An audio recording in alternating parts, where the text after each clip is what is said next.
আমরা গতদিনের কাছে যে জিনিসটা দেখেছিলাম সেটাকে একবার রিভিউ করি, ঠিক আছে?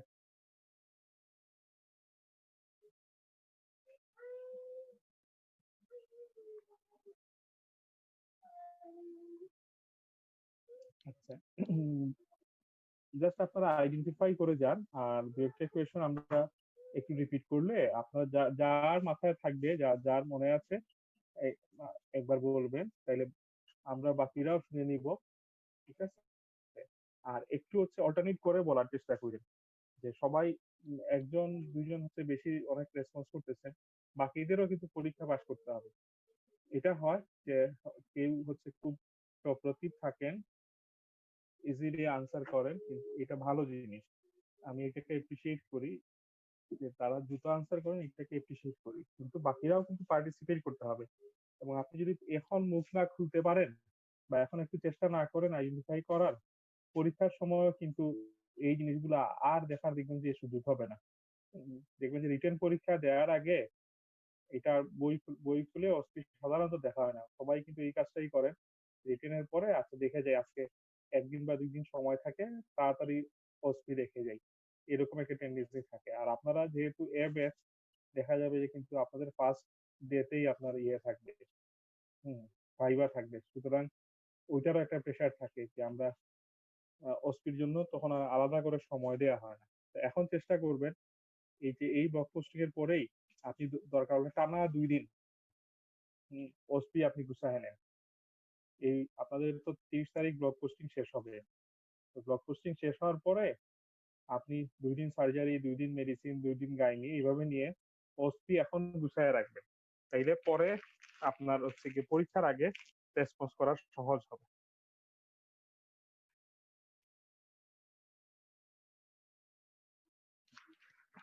একজন বলেন তো এটা কিসের স্পেসিমেন, আইডেন্টিফাই করেন।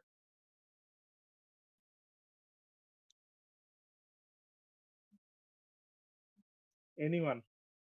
ঠিক আছে, Sir, this is a resected specimen of vermiform appendix with mesoappendix.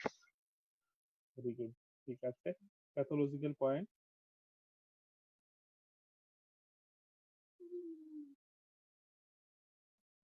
Narrow Dilated blood ইলামিনেট? vessel along আচ্ছা ঠিক আছে, swollen আপনি and আগে dilated appendix.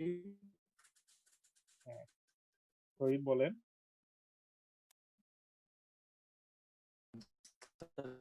Dilated blood আচ্ছা, swollen and dilated appendix and okay, thank you. আচ্ছা, এখন এইটার যদি আমি কমপ্লিকেশন বলি, ডায়াগনোসিস তো অ্যাকিউট অ্যাপেন্ডিসাইটিস, কমপ্লিকেশন যদি বলি, দু একটা কমপ্লিকেশন বলেন তো।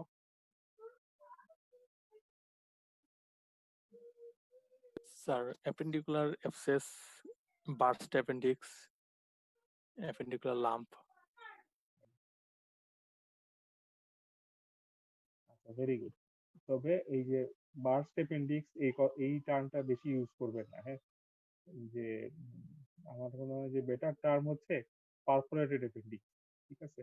খুব কম বইতে আছে, দু একটা অনেক আগের দু একটা বইতে ছিল, কিন্তু এই টার্মটা টেক্সট বইতে কম আছে, এই কারণে তারা অনেক সময় যে আপনাদের ওসপি যখন সেট করেন, টেক্সট বইয়ের টার্ম গুলা দিয়ে রাখেন, ওইটার সাথে না মিললে উম, আপনি এইটাই হয়তো বুঝাইতে চেয়েছেন পারফোরেটেড অ্যাপেন্ডিক্স, ওই টার্মটা না থাকলে অনেক সময় দেখা যাবে যে নাম্বার দিব কি দিব না, এরকম একটা ব্যাপার তৈরি হয়।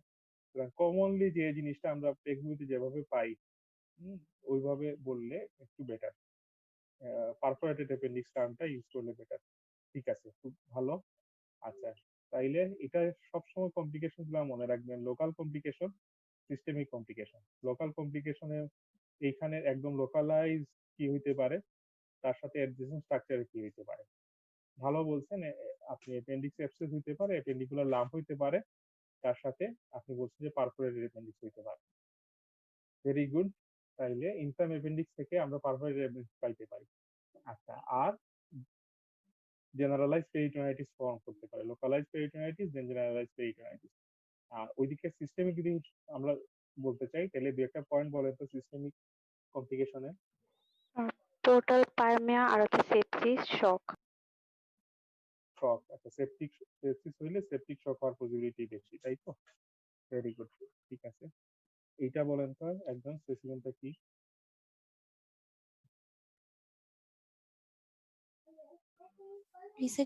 Resected specimen of gallbladder. ডিসেক্টেড specimen of gallbladder, কেন বললেন পয়েন্টগুলো? স্পেসিমেন কিভাবে আইডেন্টিফাই করলেন? So piriform or pear-shaped and gallstone is visible. Okay, very good, ঠিক আছে। এখন এটার সিকিউরিটিটা একজন বলেন তো। আমাদের ডায়াগনোসিসে অ্যাকিউট ক্যালকুলাস পলিসিস্টাইটিস, এটার সিকিউরিটি কি কি হইতে পারে?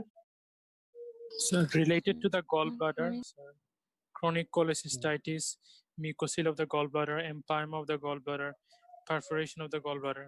Related to adjacent structures, choledocholithiasis, obstructive jaundice, and related to the distal structures, gallstone ileus, and systemic sequelae, sepsis or septic shock, and finally resolution. Okay, very good. তাহলে আমরা পরেরটা যাই। আচ্ছা, এটা ট্রিটমেন্ট যদি বলি, কি কি অপশন আছে ট্রিটমেন্টে? Conservative treatment followed by cholecystectomy. পলিসিস্টেক্টমি কিভাবে করবেন? So either open or laparoscopic. Very good. আর যদি ইফ আনকমপ্লিকেটেড পলিসিস্টাইটিস, তাইলে So, 72 আওয়ার আছে। so within 72 hours, cholecystectomy করতো, either laparoscopic or open. Laparoscopic cholecystectomy, open না কিন্তু, ঠিক আছে? হ্যাঁ, Yes. এটা বলা হয় যে laparoscopic cholecystectomy. Gold standard of treatment of this condition, যেটাকে গোল্ড স্ট্যান্ডার্ড বলা হয় আর কি, এটা ট্রিটমেন্টে গোল্ড স্ট্যান্ডার্ড। যেমন হচ্ছে হার্নিয়া ট্রিটমেন্টে গোল্ড স্ট্যান্ডার্ড কি? Mesh repair. পিক্সেল স্টেইন হইতে পারে অথবা আপনার ল্যাপারোস্কোপিক হইতে পারে। আর এই ক্ষেত্রে হচ্ছে আপনার পলিসিস্টাইটিসের ক্ষেত্রে, ক্যালকুলাস পলিসিস্টাইটিসের ক্ষেত্রে আপনার গোল্ড স্ট্যান্ডার্ড ট্রিটমেন্ট কি? Laparoscopic cholecystectomy. Very good, very good. আচ্ছা, এই অনেক সময় আমাদের এই যে পেশেন্ট পলিসিস্টাইটিসের ফিচার নিয়ে আসে এবং আমরা আল্ট্রাসোনোগ্রাম করে যদি দেখি যে তার গলস্টোন আছে, তখন এটাকে অনেক সময় কোনো কোনো বইতে আরেকটা টার্ম বলা হয় যে সিম্পটোমেটিক গলস্টোন। এটাও আপনারা জেনে রাখেন। পরীক্ষা আপনারা ওই যে একিউট অর ক্রনিক, ঠিক আছে, according to the feature of the specimen আপনারা একিউট বলতে পারেন অথবা ক্রনিক বলতে পারেন। যেমন এখানে একিউটের কিছু ফিচার আছে, কিন্তু যদি এই ব্ল্যাকেনিং না থাকতো তাইলে কিন্তু আপনাদের এটা হয়তো ক্রনিক ক্যালকুলাস পলিসিস্টাইটিস বলা লাগতো। এই ক্ষেত্রে মনে রাখেন যে যদি আমরা আল্ট্রাসোনোগ্রাম করতাম, পেশেন্টের হয়তো ক্রনিক পলিসিস্টাইটিস নিয়ে আসলো, আল্ট্রাসোনোগ্রাম করলাম, গলস্টোন পাওয়া গেল, তখন সেটাকে আমরা অনেক সময় সিম্পটোমেটিক গলস্টোনও বলি। বইয়ে এই টার্মটাও আছে। Okay, this one.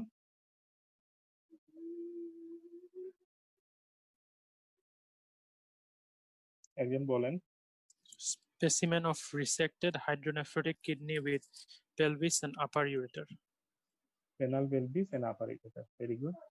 আচ্ছা, এই ইয়ের ক্ষেত্রে ক্লিনিক্যাল ফিচার তো আছে, মনে হয় আপনাদের মোটামুটি মনেই আছে, কিন্তু আমার ইনভেস্টিগেশন গুলো বলেন তো একবার।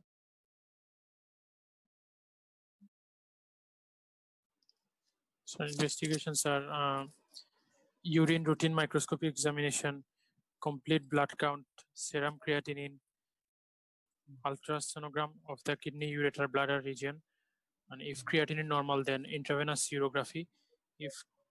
If creatinine is not normal or elevated, then CT scan, and lastly DTPS scan. Very good, ঠিক আছে। এখন এই ইয়ে যেটা আইসোটোপ স্ক্যান যেটা, এটাকে আইসোটোপ প্যানোগ্রামই আপনারা বললেন, ঠিক আছে? কেন? কারণ হচ্ছে এই পেডিয়াট্রিক এজ গ্রুপে কিন্তু আমরা ডিটিপিএ করি না, হ্যাঁ, ডিএমএসএ করা হয়। তো এক একটা এজ গ্রুপের জন্য হয়তো একটু ভেরি করতে পারে আমরা কোন আইসোটোপ দিব, এই কারণে বেটার হচ্ছে গিয়ে টার্মটা আইসোটোপ প্যানোগ্রাম। এইসব এই এটা ব্যবহার করা যায়, টার্মটা ব্যবহার করা যায় এটা। Okay, this one.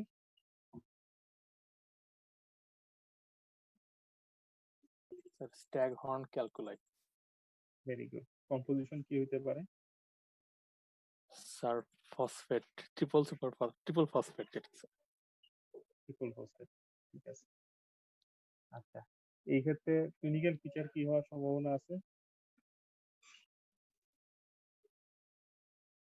So renal colic, hematuria, palpable kidney, and features of urinary tract infection. Very good. আচ্ছা, এটার ইনভেস্টিগেশন আমরা করলাম অ্যাজ ইউজুয়াল, আপনাদের মনে আছে ধরে নিচ্ছি। ট্রিটমেন্ট কি করবেন?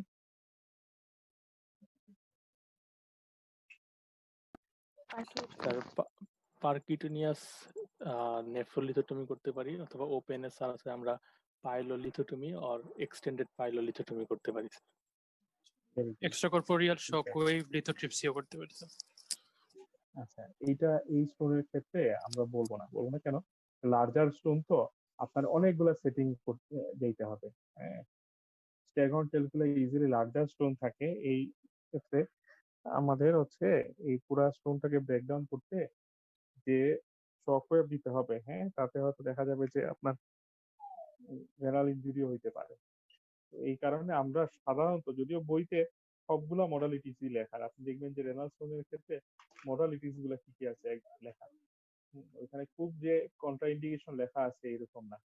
শুধুমাত্র একটা জায়গায় আপনার হচ্ছে বলা হয়েছে যে লোয়ার ক্যালিসিয়াল স্টোন হলে পিসিএনএল ইজ বেটার, কিন্তু অন্য জায়গাগুলোয় খুব বেশি কথা লেখা নাই ভেরি লাগে। তো এই ক্ষেত্রে মনে রাখেন যে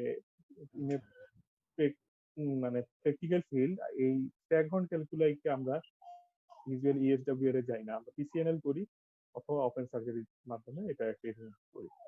কেন ইএসডব্লিউ করা যাবে না এটা না, কিন্তু অনেকগুলো সেটিং এ করতে হবে। ঠিক আছে, যত বড় লার্জার স্টোন থাকে তখন আপনার এই যে এক সেটিং এ আপনি এটাকে ব্রেকডাউন করতে পারবেন না, অনেকগুলো সেটিং এ যাইতে হবে। তো পেশেন্টের জন্য এটা মানে অত বেশি কমপ্লায়েন্স থাকে না। সে হয়তো একবার দুইবার আসে, এরপরে আসতে চায় না বা তার অন্য ট্রিটমেন্ট মডালিটিস এ চলে যেতে চায়, ইউজুয়ালি এটা অ্যাভয়েড করা হয়। This one.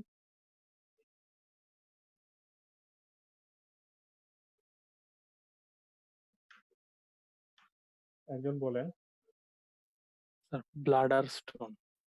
Bladder stone, urinary bladder stone, তাই না?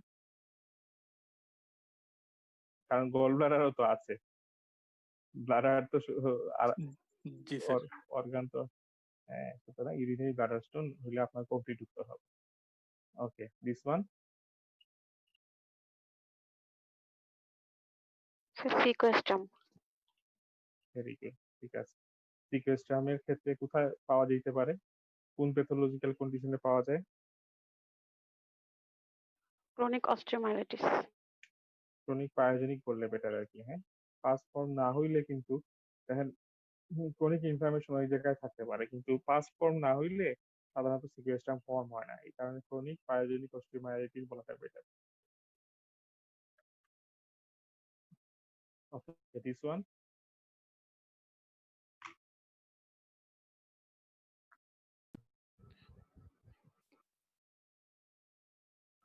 Resected specimen of breast with nipple and areolar complex. Very good. এখন আমাকে বলেন যে ট্রিপল অ্যাসেসমেন্ট কি? আরেকজন বলেন, ঠিক আছে। Clinical evaluation, then imaging, then pathological assessment. Clinical evaluation, imaging and pathological assessment. Pathological assessment of the tissue. আচ্ছা, এখন আমাকে বলেন তো যে ইমেজিং আমরা কি কি করতে পারি? স্যার বিলো 30 ইয়ার্স যদি হয় তাহলে ultrasonography of the both breast and axilla, আর যদি স্যার আফটার 35 ইয়ার্স হয় দেন হচ্ছে sir mammography of the both breast. Okay, very good. আর pathological assessment? Sir core biopsy বা ট্রু কাট বায়োপসি করতে পারি। ভেরি গুড, ঠিক আছে। আচ্ছা, এই জায়গায় একটা জিনিস মনে রাখেন যে এটা হচ্ছে মানে প্রিফারেবল, কিন্তু কিছু কিছু ব্যতিক্রম কিন্তু থাকবে। ফর এন এক্সাম্পল, আপনাদের কাছে একটা পেশেন্ট আসলো, একটা ফাঙ্গেটিং, হ্যাঁ, আলসার প্রলিফারেটিভ গ্রোথ নিয়ে আসলো, তার যে লেশনটা একদম সারফেসে আছে, তখন কি আপনারা এই কোর বায়োপসি করবেন? না স্যার, কি করবেন? স্যার এক্সিশনাল বায়োপসি করতে পারি। আচ্ছা, এটা একটা অপশন, কিন্তু আপনি পুরো ব্রেস্ট ফেলে দেওয়ার আগে কোনো পরীক্ষা করবেন না? কনফার্ম হবেন না যে এটা মেলিগনেন্সি? পেশেন্ট তো ক্লেম করবে যে আপনি তার মানে তার উপর রাগবশত আপনি তার মাস্টেক্টমি করে ফেলতেছেন। সে এসে বারবার আপনাকে বিরক্ত করছে, এখন বলে দিচ্ছে মাস্টেক্টমি বলতে পারে না। পেশেন্ট কিন্তু ক্লেম করে ফেলতে পারে যে আপনি তো আমার টিস্যু ডায়াগনোসিস করেন নাই। তাইলে একটা টিস্যু ডায়াগনোসিসে আমাদের যাইতে হবে, যে কোনো অর্গান রিমুভের আগে হুম আমাদের মেলিগনেন্সির জন্য যদি হয় আমাদের টিস্যু ডায়াগনোসিস দিতে হবে ইউজুয়ালি। আর অনেক সময় আছে যেমন ওই যে আমরা নেফ্রেক্টমি করছি, ঠিক আছে, তো ওইসব ক্ষেত্রে দেখা যাবে যে আমাদের কমপ্লিকেশনের কথা পেশেন্টকে কাউন্সেলিং করে যে আপনাকে নন ফাংশনিং কিডনি, এই কারণে আমরা ফেলছি, এই কাউন্সেলিং কিন্তু তাকে করতে হবে। সহজ কথা, এই বায়োপসি যেটা করবেন এক্সিশনাল কেন, আমরা ইনসিশনাল বায়োপসি করতে পারি না? একটা আলসার আছে, স্যার ঠিক আছে, আলসার ইন্ডিকেশন আছে। হ্যাঁ বলেন সাখাওয়াত। না স্যার, আমি এগ্রি করলাম আর কি আপনার স্যার। ওকে, হ্যাঁ ঠিক আছে। তাইলে বায়োপসি মাঝে যদিও আমরা বলতেছি যে প্রিফারেবল হচ্ছে, যেহেতু আমরা ব্রেস্ট লাম্পের কথা বলতেছি, তো প্রিফারেবল হয় যে আমরা কোর বায়োপসি করব, কিন্তু কখনো কখনো কিন্তু দেয়ার মে বি সাম এক্সেপশন, যে এখন একটা সার্ফেসে একটা গ্রোথ আছে, সেটাকে ইনসিশনাল বায়োপসি নেওয়া দিতে পারে। ঠিক আছে, এখন এটার মডালিটিস অফ ট্রিটমেন্ট কি কি আছে? একটু আবার রিপিট করবেন স্যার, কখন ট্রু কাট বায়োপসি করব না? আচ্ছা, কোর বায়োপসি আমরা করার কারণটা কি, যে পেশেন্টটা ব্রেস্ট লাম্প আছে, তার স্কিন ইনটেক্ট, স্কিন ইনভলভমেন্ট হয়তো নাই, লাম্পের উপরের স্কিনটা ইনটেক্ট আছে, তাই তো? এইসব ক্ষেত্রে আমরা সাধারণত হইলো, অর্থাৎ এই টিস্যুটা ডেপথে আছে, তখন আমরা করি। আর যদি সারফেসে একটা আলসারেটিভ গ্রোথ থাকে, কার্সিনোমা ব্রেস্ট কিন্তু ইনফ্লামেটরি কার্সিনোমা ব্রেস্ট থাকতে পারে, আলসার প্রলিফারেটিভ একটা লেশন নিয়ে আসতে পারে, অ্যাডভান্স কার্সিনোমা ব্রেস্ট, তখন আমাদের প্ল্যান তো থাকে মাস্টেক্টমি। তো একটা অর্গান রিমুভের আগে টিস্যু ডায়াগনোসিস মাস্ট, এই যে ট্রিপল অ্যাসেসমেন্ট বলেন বা দিয়ে বলেন, তখন কিন্তু টিস্যু ডায়াগনোসিস করতে গেলে আমরা কি করি, এখন আর কোর বায়োপসির দরকার নেই, একটা আলসার তো আছেই, আমি তার স্কিনকে আর প্রিজার্ভ করার তো সুযোগই নেই, অলরেডি স্কিন ব্রেকডাউন হয়ে গেছে। তখন আমরা যেটা করি, একটা ইনসিশনাল বায়োপসি নেই, এই লেশন থেকে একটা ইনসিশনাল বায়োপসি নেই, ওয়েভ শেপের একটা বায়োপসি নেই, ঠিক আছে। তারপর টিস্যু ডায়াগনোসিস কনফার্ম করলাম, রিসেপ্টর স্ট্যাটাস হয়তো দেখলাম, এবং আমরা পরবর্তীতে যে আমাদের ট্রিটমেন্ট আছে সেই ট্রিটমেন্টে আমরা গেলাম, ঠিক আছে। এখন এরপরে মডালিটিস অফ ট্রিটমেন্ট বলেন কার্সিনোমা ব্রেস্টের ক্ষেত্রে।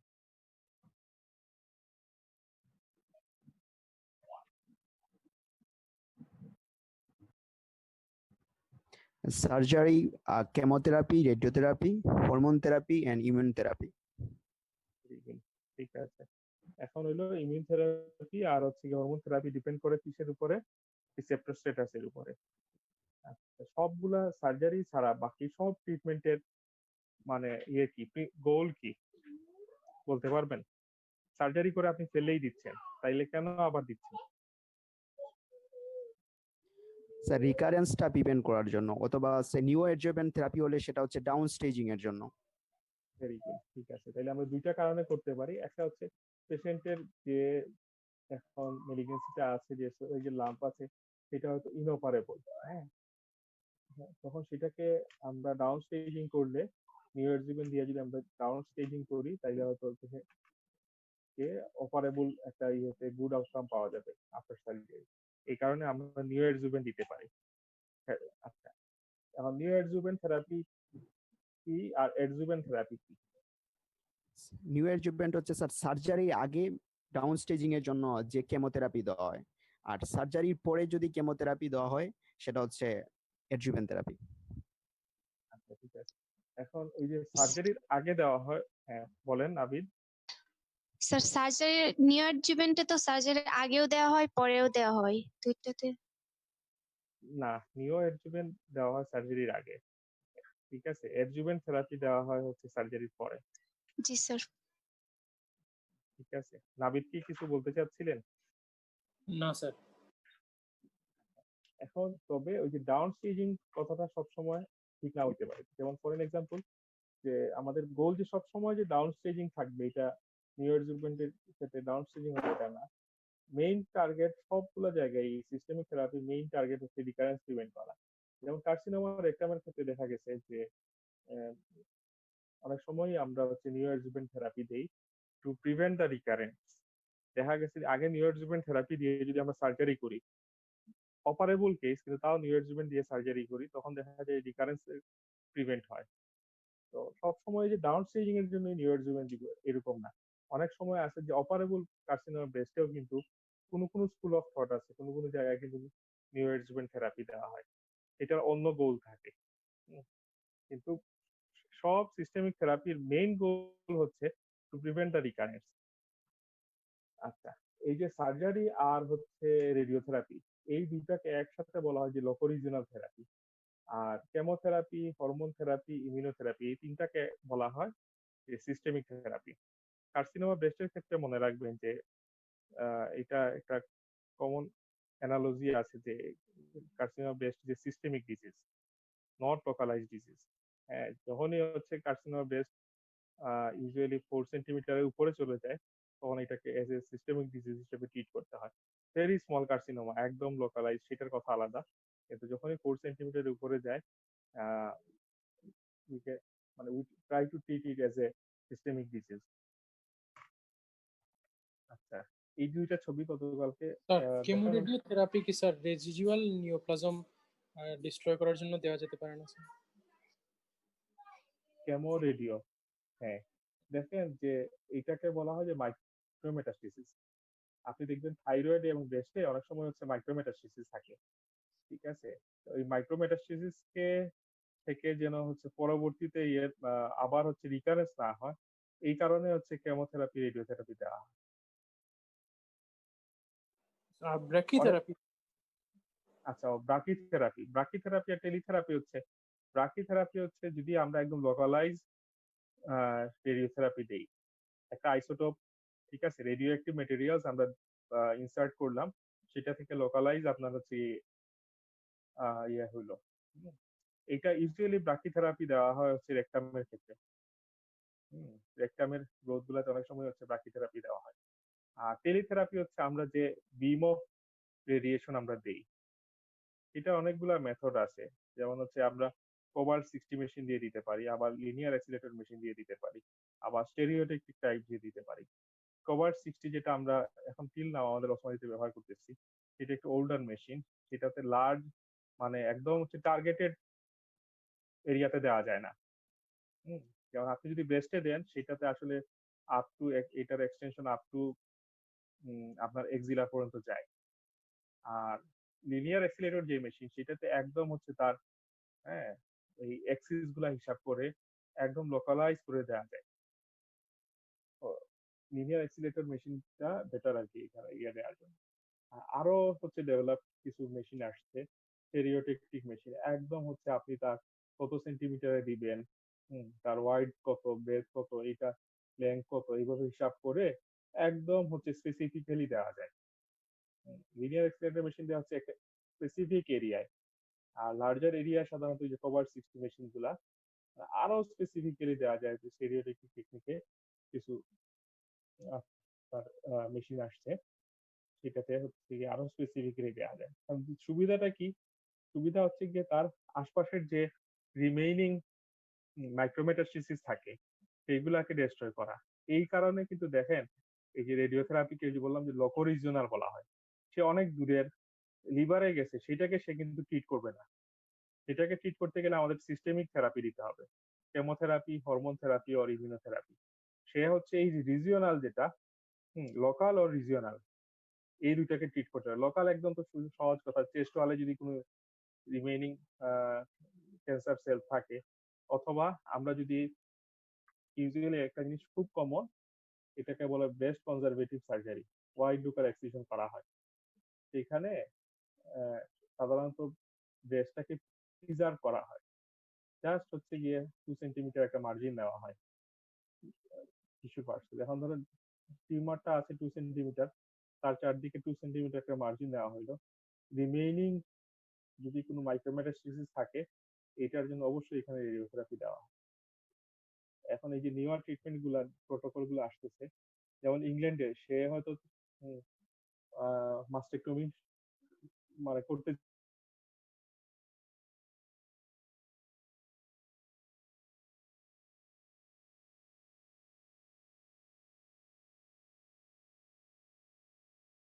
যে টিস্যু আছে সেটাকে প্রিজার্ভ করা।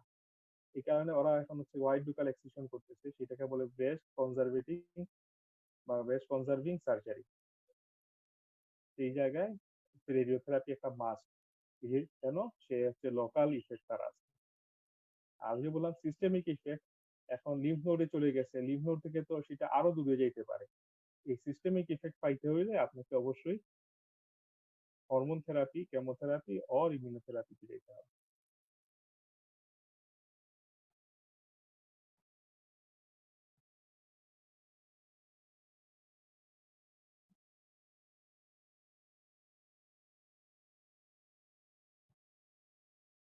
ট্রিটমেন্ট করা হয় আল্ট্রাসোনোর মাধ্যমে। এখানে যে উপরে যে প্রোবটা ধরা দেখছেন তার বাঁ হাতে, এটা কিন্তু আল্ট্রাসোনোগ্রাম প্রোব। এটা দিয়ে ডেপথ দেখছে, আর এই ডান হাতে যে নিডল যেটা, সেটা হচ্ছে আপনার কোর বায়োপসির নিডল। ঠিক আছে, এখানে বায়োপসি নেওয়ার পরে দেখেন। আর স্লাইডটা দেখতে পাচ্ছি না। সরি, আমার পিসিতে দেখলাম যে ওয়াইফাই মনে হয় একটু ডিসকানেক্টেড হয়েছে। আচ্ছা, দেখে দেখানো যায় কিনা।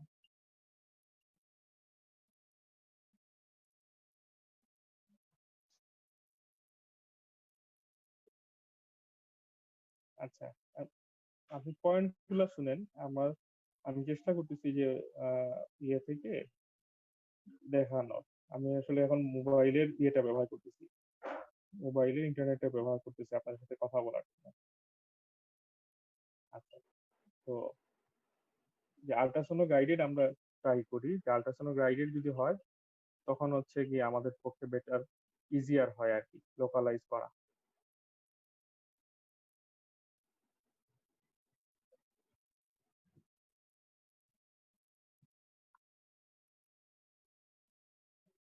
রেস্টের ক্ষেত্রে আরো অনেকগুলো প্রসিডিউর আছে, কিন্তু এইটুকু মনে রাখেন আজকে মানে এই লার্নিং এর এটা একটা ইম্পর্টেন্ট পয়েন্ট। আর আরেকটা ইম্পর্টেন্ট যে আল্ট্রাসোনোগ্রাম, আমরা ওইটা সবসময় অ্যাভয়েড করে যাই, কিন্তু ব্রেস্টের ক্ষেত্রে কিন্তু আল্ট্রাসোনোগ্রাম একটা ইম্পর্টেন্ট মানে মডালিটিস অফ ইমেজিং।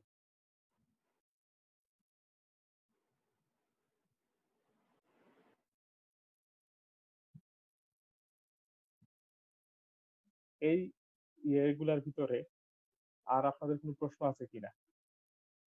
আমরা স্লাইড দেখবো, যখন আসবে তখন দেখবো, কিন্তু এইটুকুর ভিতরে আপনাদের প্রশ্ন আছে কিনা?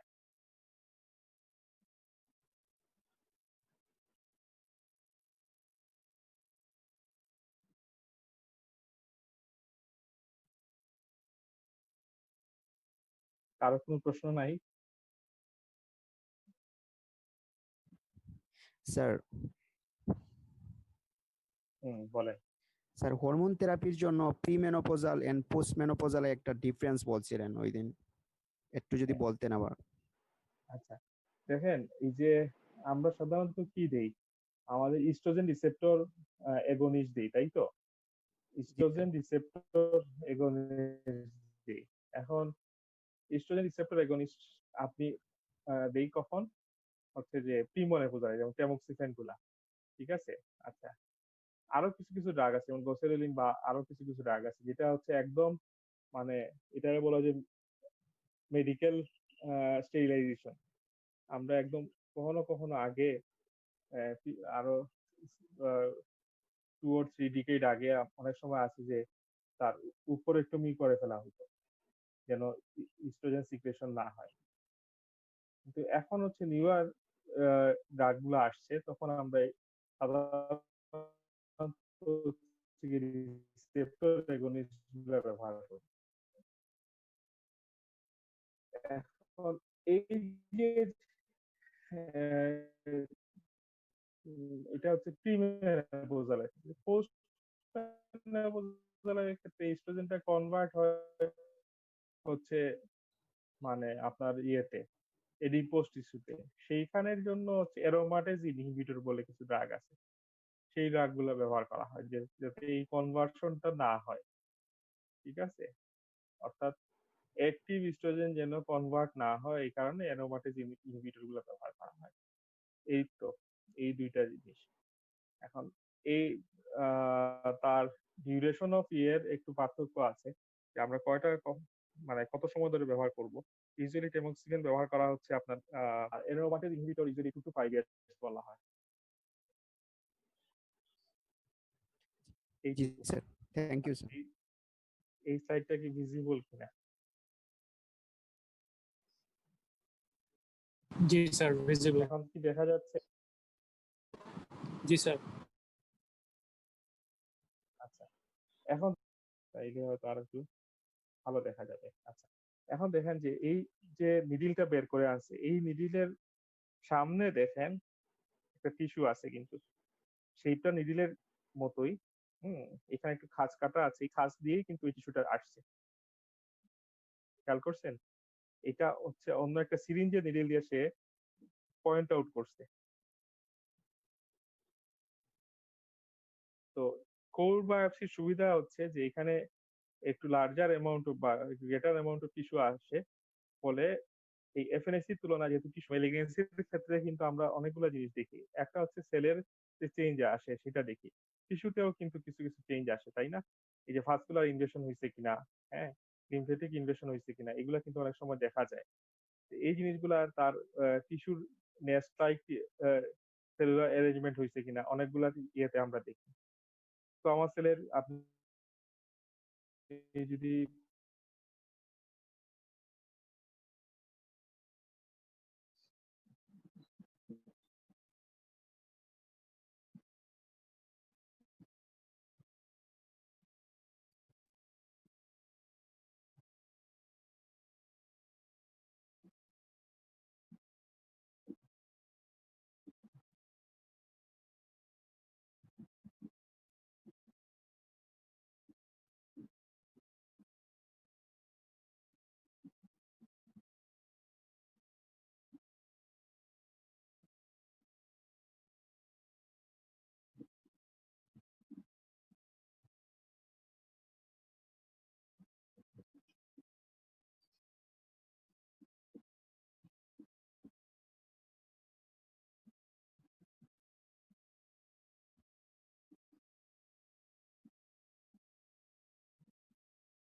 কোর বায়োপসি কেন করি, কোর বায়োপসি করার একটা হচ্ছে কি আমরা সেলুলার স্ট্রাকচার তো দেখি, টিস্যুর স্ট্রাকচারও দেখি। আর থার্ড ইম্পর্টেন্ট জিনিস হচ্ছে যেহেতু মোর অ্যামাউন্ট অফ টিস্যু থাকে, খালি সেল না টিস্যুও থাকে, সেই কারণে আমরা এখান থেকে রিসেপ্টর স্ট্যাটাস গুলো দেখতে পারি। This one is a picture of the procedure of mammogram, তাই না? এখন মেমোগ্রামের ক্ষেত্রে আমরা ব্রেস্টকে কম্প্রেস করি, কম্প্রেস করে তারপরে কিন্তু আমরা ওই যে টিমটা নেই, পিকচারটা নেই। একদম হচ্ছে গিয়ে নর্মাল টিস্যুতে থাকবে না, কম্প্রেস করে একটা প্রেসার দিয়ে কম্প্রেস করে এই যে উপরে দেখেন যে ট্রান্সপারেন্ট ইয়েটা দিয়ে কিন্তু প্রেসার দিয়ে আর নিচে আপনার প্রিন্টটা আছে, এখানে ফিক্স করা হয়েছে। আচ্ছা, মেমোগ্রামের সাধারণত মনে রাখবেন যে এক্সরেতে আমরা অর্থোপেডিক্সের এক্সরেতে দুইটা ভিউ বলি না, anterior posterior view, lateral view, oblique view এরকম বলি। মেমোগ্রামেরও দুইটা ভিউ আছে, হ্যাঁ, একটাকে বলা হয় মিডিও লেটারাল অবলিক, যেমন এই ভিউটা।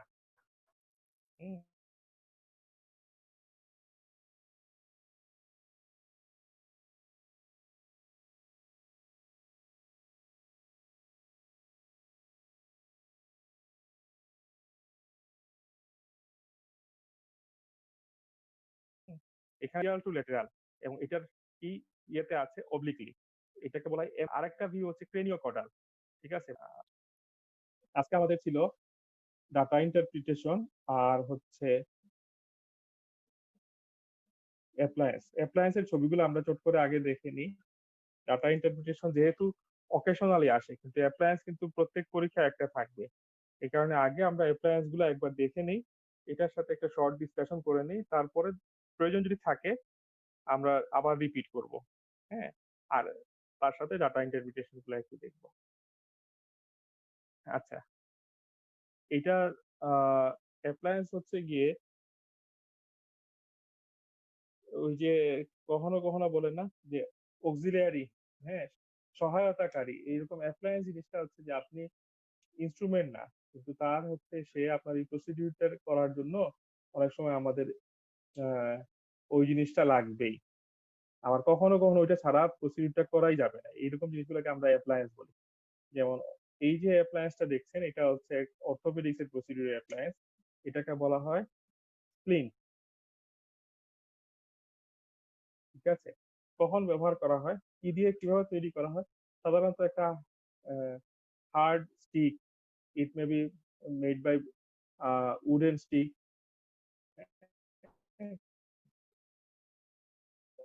or made by any other materials, কাজটা স্মুথ সারফেস তৈরি করা হয় গজ এবং কটন দিয়ে। কখন ব্যবহার করা হয় স্প্লিন?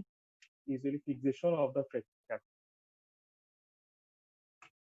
এট দ্য সাইট অফ ট্রমা। হসপিটালে তো আমরা বেশি ব্যবহার করি না, হসপিটালে তো আমরা কাজ দেই or other method of fixation ব্যবহার করি, কিন্তু at the site of trauma, for an example মনে করেন যে সে আপনি উপজেলায় অথবা আপনার ইউনিয়ন সাব সেন্টারে বসে আছেন, এই সময় দেখা গেল যে পাশের হাইওয়ে থেকে রোডটা আপনাকে attend করা লাগলো কিছু পেশেন্ট। তখন আপনি একটা পেশেন্টের দেখেন যে রেডিয়াস আলনার ফ্র্যাকচার হয়েছে, তাকে তো প্রাইমারি সাইটকে আমরা ইমোবিলাইজ যত সময় পর্যন্ত না করবো তত সময় কিন্তু পেশেন্ট ব্যথায় কাতরাইতে থাকবে,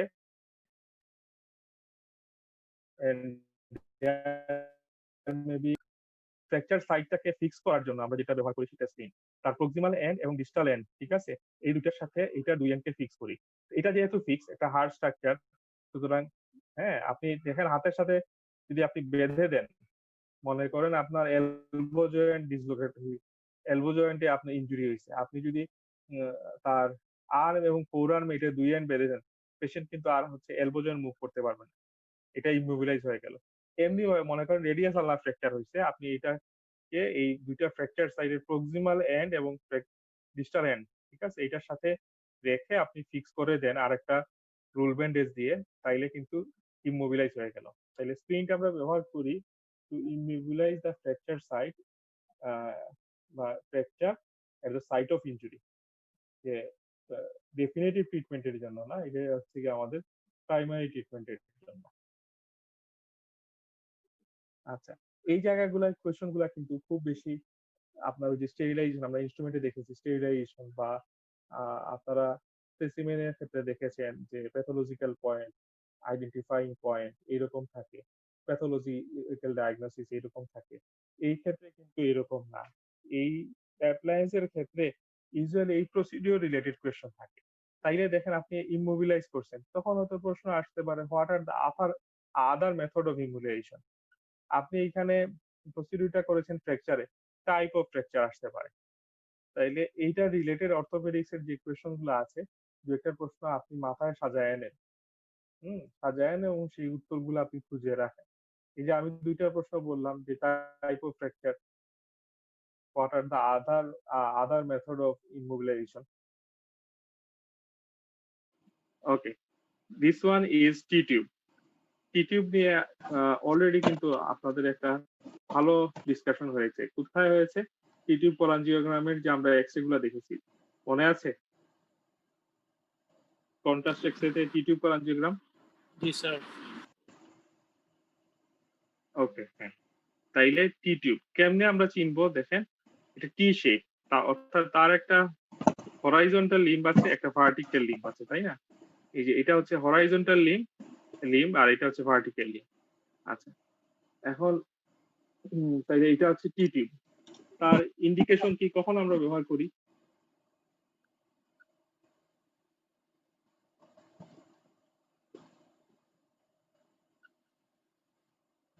After cholecystectomy and cholecystectomy. পলিসিস্টেক্টমিতে আমরা কি করি সব সময়? কি দেই? স্যার আপনারা সাথে কোলেডোকোলিথোটমি করলে তখন দিই স্যার। আচ্ছা, তাইলে পলিসিস্টেক্টমিটা কিন্তু আমাদের না, মানে টার্গেট না। টার্গেটটা হচ্ছে আমরা কোলিডোকোলিথোটমি যদি করি। মনে রাখেন বাইলডাক এক্সপ্লোরেশন আর biliary leakage এই দুইটা জায়গায় সাধারণত আমরা করি। এখন বাইলডাক এক্সপ্লোরেশন কখন করি? এক নাম্বার কথা, যদি হচ্ছে গিয়ে তার এখানে একটা স্টোন থাকে, হ্যাঁ, কোলিডোকোলিথেসিস থাকে, এনলার্জ বাইলডাক, পারোপারেটিভ আমরা হচ্ছে গিয়ে ডাইলেটেড বাইলডাক পাইলাম। বাইলডাকের ডায়ামিটার সাধারণত কত থাকে? 7 millimeters. 6 to 7 মিলিমিটার, ঠিক আছে। আর আমরা সাধারণত কাট অফ মার্জিন ধরি যে ডাইলেটেড বলতে গেলে বলি যে মোর দেন 10 মিলিমিটার, তাই তো? মনে থাকবে ইউজুয়ালি হচ্ছে গিয়ে 6 to 7, এটাকে আমরা বলি নরমাল। কিন্তু আমরা হচ্ছে ডাইলেটেড বলতে গেলে, হ্যাঁ, অনেক সময় আছে না অ্যানাটমিক্যাল ভেরিয়েশনও হয়, কিন্তু একদম ডেফিনেটলি ডাইলেটেড বাইল ডাক্ট বলতে গেলে সাধারণত আমরা 10 মিলিমিটারের উপরে যখন যায় তখন হচ্ছে গিয়ে আমরা ডাইলেটেড বাইল ডাক্ট বলি। এখন এটা দুই রকম হইতে পারে। একটা হচ্ছে আমরা প্রিঅপারেটিভ একটা আল্ট্রাসোনোগ্রাম করেছি, সেখানে আমরা ডাইলেটেড বাইল ডাক্ট দেখেছি, কমন বাইল ডাক্ট। তখন আমরা আগে ডিসাইড করেছি না, we should explore the bile duct during cholecystectomy. এটা একটা হইতে পারে। আরেকটা হইতে পারে যে আমাদের আল্ট্রাসোনোগ্রাম হয়তো বলেছিল যে এটা 7 মিলিমিটার, সরি, কিন্তু আমরা যখন হচ্ছে পারোপারেটিভ দেখলাম যে না, আর পারোপারেটিভ ভিউ থেকে বলা যাচ্ছে যে এটা মোর দেন 10 হয়ে গেছে, তখন আমরা এক্সপ্লোর করতে পারি। আচ্ছা, আর আরেকটা জিনিস হচ্ছে যদি আমরা আগেই হচ্ছে স্টোন দেখি, কোলিডোকোলিথেসিস দেখি। আরেকটা হচ্ছে biliary leakage। দেখেন আমরা হয়তো বাইল ডাক্টে একটা প্রসিডিউর করেছি, পরে সেখান থেকে biliary leakage হয়েছে। এইসব ক্ষেত্রে ইমার্জেন্সি সার্জারিতে যেটা করা হয়, খুব বেশি ডেফিনেটিভ ট্রিটমেন্টে যাওয়া যায় না, কারণ পেশেন্ট থাকে একদম, মানে biliary leakage যেসব পেশেন্টের হয় একদম ফ্রাইল পেশেন্ট থাকে, সেপসিস থাকে, তো তখন কি করা হয়, একটা biliary ড্রেনেজ দেওয়া হয়, ঠিক আছে। তো biliary drainage to prevent biliary leakage, এটা আমরা কখনো কখনো করি। এই দুইটা ইন্ডিকেশনকে আপনারা একটু ইলাবোরেট করতে পারেন। এই যে বললাম বাইল ডাক্ট এক্সপ্লোরেশন, এটাতে হচ্ছে আরো 2-3টা পয়েন্ট দিতে পারে। এই যে কোলিডোকোলিথিয়াসিস থাকতে পারে, ডাইলেটেড কমন বাইল ডাক্ট থাকতে পারে, preoperatively dilated common bile duct in peroperative assessment, এই কথাগুলো আপনারা বলতে পারবেন। আচ্ছা, এখানে একটা জিনিস মনে রাখেন, এই যে হরাইজন্টাল লিম্বটা, এটা থাকে হচ্ছে আপনার কমন বাইল ডাক্টের এক্সিসের সাথে, অর্থাৎ আমরা এইটা থাকবে কমন বাইল ডাক্টের প্রক্সিমালি, এটা থাকবে ডিস্টান্ট, আর এই ভার্টিক্যাল লিম্বটা কিন্তু বের হয়ে আসবে, ঠিক আছে। তাইলে বাইল ড্রেনেজ হবে এই হরাইজন্টাল লিম্ব, এটাকে আমরা মানে ওইখানে যখন ইনসার্ট করি তখন হচ্ছে একটু ছোট করে নিতে পারি। হ্যাঁ, বাইল ডাক্ট তো কারোর ক্ষেত্রে অনেক ইলংগেটেড হইতে পারে, কারোর ক্ষেত্রে হচ্ছে নরমাল লেংথের হইতে পারে। এখন আমরা সাধারণত হচ্ছে ওই লেংথ অনুযায়ী আমরা যেখানে হচ্ছে একটা নেক তৈরি করি বা উইন্ডো তৈরি করি এটাকে ইনসার্ট করার জন্য, সেই অনুযায়ী এটাকে শেপ করে নেই, সাইজ করে নেই। এটা যে সাইজের আছে তার থেকে একটু ছোট করে নেয় সাধারণত হয়। আচ্ছা, এই তো ইন্ডিকেশন। স্যার এক্সপ্লোরেশনে কি কি পয়েন্ট দিতে পারি স্যার, একটু বলবেন? এই যে বললাম, এক নম্বর কথা হচ্ছে যে বাইল ডাক্ট হচ্ছে প্রিঅপারেটিভলি আমরা ডাইলেটেড পাইলাম, প্রিঅপারেটিভলি আমরা একটা স্টোন পাইলাম। পেশেন্ট কিন্তু আসছে সিম্পটোমেটিক গল স্টোন নিয়ে, ঠিক আছে, পলিসিস্টাইটিস নিয়ে আসছে, ক্যালকুলাস কোলিসিস ফিচার নিয়ে আসছে ক্লিনিক্যালি। আল্ট্রাসোনোগ্রাম করে দেখা গেল যে multiple stone in the gall bladder with a single stone in the or 2 or 3 stone in the common bile duct। তখন কি করব, আমরা এক্সপ্লোর করব পলিসিস্টাইটিস এর জন্য হচ্ছে পলিসিস্টেক্টমি করব, আর ওইদিকে কোলিডোকোলিথোটমি করব। তাহলে এইটা হচ্ছে এক্সপ্লোরেশন একটা কারণ, এটা কিন্তু একদম ডেফিনিট যে আমি স্টোন পাইছি এই কারণে এক্সপ্লোর করতেছি। আচ্ছা, কিন্তু অনেক সময় আমরা কোনো ডেফিনিট প্যাথোলজি ছাড়াও কিন্তু আমরা এক্সপ্লোর করি। মনে করেন প্রি অপারেটিভ আল্ট্রাসাউন্ডে দেখা গেল যে কমন বাইল ডাক্ট হচ্ছে মোর দেন 10 মিলিমিটার, 12 মিলিমিটার হচ্ছে তার সাইজ, তার মানে ডাইলেটেড, তখন আমরা এক্সপ্লোর করি। মনে করেন প্রি অপারেটিভ আল্ট্রাসাউন্ডে দেখা গেল যে নাকি 6 মিলিমিটার বলছে, কিন্তু আমরা যখন পার অপারেটিভ এসেস করলাম তখন মনে হচ্ছে যে না, it is dilated common bile duct, বেশ dilated, আমাদের অ্যাসেসমেন্টে এটা হয়তো মোর দেন 10 মিলিমিটার হয়ে গেছে। তখন কিন্তু আমরা কি করব? তখন আমরা এক্সপ্লোর করব। ঠিক আছে? নাভিদ ক্লিয়ার কিনা? তিনটা জি স্যার, situation। Thank you. আচ্ছা, তাইলে এই জিনিস এখন বলবেন যে প্রি অপারেটিভ স্যার স্টোন কেন এই করব, এই যে ডাইলেটেড পাইলেই কেন করব? ডাইলেটেড মানে হচ্ছে নরমাল কোনো ডাইলেটেড কোনো মানে দেখেন যে কোনো জায়গায় যখন অবস্ট্রাকশন হয় তখন তার প্রক্সিমাল ডাইলেটেশন হয়। ফর এক্সাম্পল আপনার হচ্ছে যদি আইলিওসিক্যাল জাংশনে কোনো অবস্ট্রাকশন হয় টিউবারকুলোসিসের কারণে, স্ট্রিকচারের কারণে, দেখবেন যে প্রক্সিমাল আইলিয়াম জেজুনাম কিন্তু ডাইলেটেড হবে। এইখানে তার মানে বাইল ডাক্ট ডাইলেটেড মানে তার ডিস্টাল কমন বাইল ডাক্টে একটা অবস্ট্রাকশন আছে। এখন ইট মে বি স্টোন, ইউজুয়ালি স্টোনই থাকে। হ্যাঁ, মেলিগনেন্সি হইলে আমরা অনেক সময় আছে এমআরসি দিতেও পাই।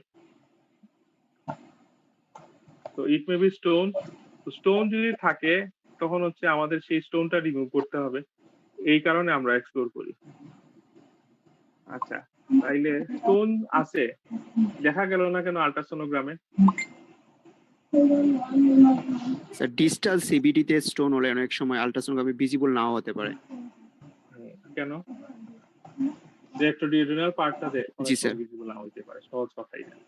আপনারা খেয়াল করে দেখেন এই যে অনুপম যে কথাটা বলেছে যে ইট মে বি রেট্রো, মানে কোন জায়গাটা আল্ট্রাসাউন্ডে হচ্ছে লেস ভিজিবল, সেটা হচ্ছে রেট্রোডিউডেনাল পার্ট। এবং দেখা যাচ্ছে যে একটা মানে উল্লেখযোগ্য সংখ্যক, কখনো কখনো কোনো কোনো স্টাডিতে দেখা গেছে আপ টু 50% পেশেন্ট এই ক্ষেত্রে যে আপনার কমন বাইল ডাক্টের স্টোন আল্ট্রাসোনোগ্রামে ডিটেক্ট করা যায় না। তো এই কারণে ultrasonogram is very sensitive for gallbladder stone, কিন্তু কমন বাইল ডাক্টের স্টোনের ক্ষেত্রে আমাদের হ্যাঁ অ্যাক্সেসিবল ঠিক আছে আল্ট্রাসোনোগ্রাম, যে পেশেন্ট ইজিলি অনেক জায়গায় আল্ট্রাসাউন্ড হয়, সব জায়গায় তো আপনার এমআরসিপি হবে না। হ্যাঁ, সব জায়গায় তো ইআরসিপি হবে না, তারপর ইআরসিপি একটা ইনভেসিভ প্রসিডিউর। এমআরসিপিরও কিন্তু যেহেতু আমরা অনেক জায়গায় অ্যাভেইলেবল না, সুতরাং সব জায়গায় করতে পারবো না। সুতরাং আমরা ইউজুয়ালি পেশেন্টকে প্রথম ইনভেস্টিগেশন হিসাবে আল্ট্রাসাউন্ডই বলি, কিন্তু এই আল্ট্রাসাউন্ড কখনো কখনো কমন বাইল ডাক্টের স্টোন মিস করতে পারে, এই কারণে পার অপারেটিভ অ্যাসেসমেন্টটাও জরুরি। আচ্ছা, এটার ম্যানেজমেন্ট অফ টি টিউব আসে, এটা কি বলা হয়েছে আপনাদের? এটা যদি বলা হয় তাহলে আমি পরেরটাতে চলে যাব। এক্সরেতে কি ম্যানেজমেন্ট অফ টি টিউব বলা হয়েছে টি টিউব কলাঞ্জিওগ্রামে? এনিওয়ান? স্যার আপনি আরেকবার বলে দেন স্যার। আচ্ছা ঠিক আছে, শুনেন। ম্যানেজমেন্ট অফ টি টিউব মানে হচ্ছে যে টি টিউব যখন আমরা দিয়ে দিলাম, পার অপারেটিভলি দিলাম, পোস্ট অপারেটিভলি এটার একটু কখন আমরা খুলবো, হ্যাঁ কখন খুলবো, কিভাবে খুলবো, এটাই হচ্ছে ম্যানেজমেন্ট। আচ্ছা, এই ক্ষেত্রে যেটা হয় যে আমাদের ফ্রি ফ্লো অফ বাইল আছে কিনা দেখতে বলা হয়। ইউজুয়ালি সাধারণত হচ্ছে কি আমরা অনেকে বলে 5 ডেজ, অনেকে বলে 7 ডেজ। হ্যাঁ, ফ্রি ফ্লো অফ বাইল, টানা বাইল আসতে থাকে, কারণ যে কোনো জায়গায় হচ্ছে একটা সার্জারি করলেও সেখানে ইনফ্লামেশন হয়। হ্যাঁ, ফ্রি বাইল আসার সুযোগ দেওয়া হয়। এখন সিবিডি দিয়ে সেটা যাইতে পারে, আর ওইখানে যদি একটা লোকাল ইনফ্লামেশন থাকে, যেহেতু আমরা ওইখানে একটু উইন্ডো তৈরি করে টিউবটা ঢুকাইছি, সেই কারণে কিছু কিছু বাইল কিন্তু আপনার হচ্ছে টিউব দিয়ে আসতে থাকবে। তো ইউজুয়ালি দেখা যায় যে এই সার্জারির কারণে যে ইনফ্লামেশন সেটা আস্তে আস্তে কমতে থাকে, এই কারণে বাইলের ফ্রি ফ্লো আপ টু ডিউরেনাম হচ্ছে সাধারণত বাড়তে থাকে। ফার্স্ট ডেতে যদি হচ্ছে কি আমরা টিউব দিয়ে যে আমরা বাইরে যে ব্যাগটা অ্যাটাচ করে রাখি, সেখানে যদি দেখি যে 400 ml আসছে বাইল, পরের দিন দেখা গেল 300, তারপরের দিন দেখা গেল 200, তারপরের দিন দেখা গেল 100। ইউজুয়ালি এইরকম হচ্ছে তার ডিসেন্ডিং মেলারের অ্যামাউন্টটা কমতে থাকে।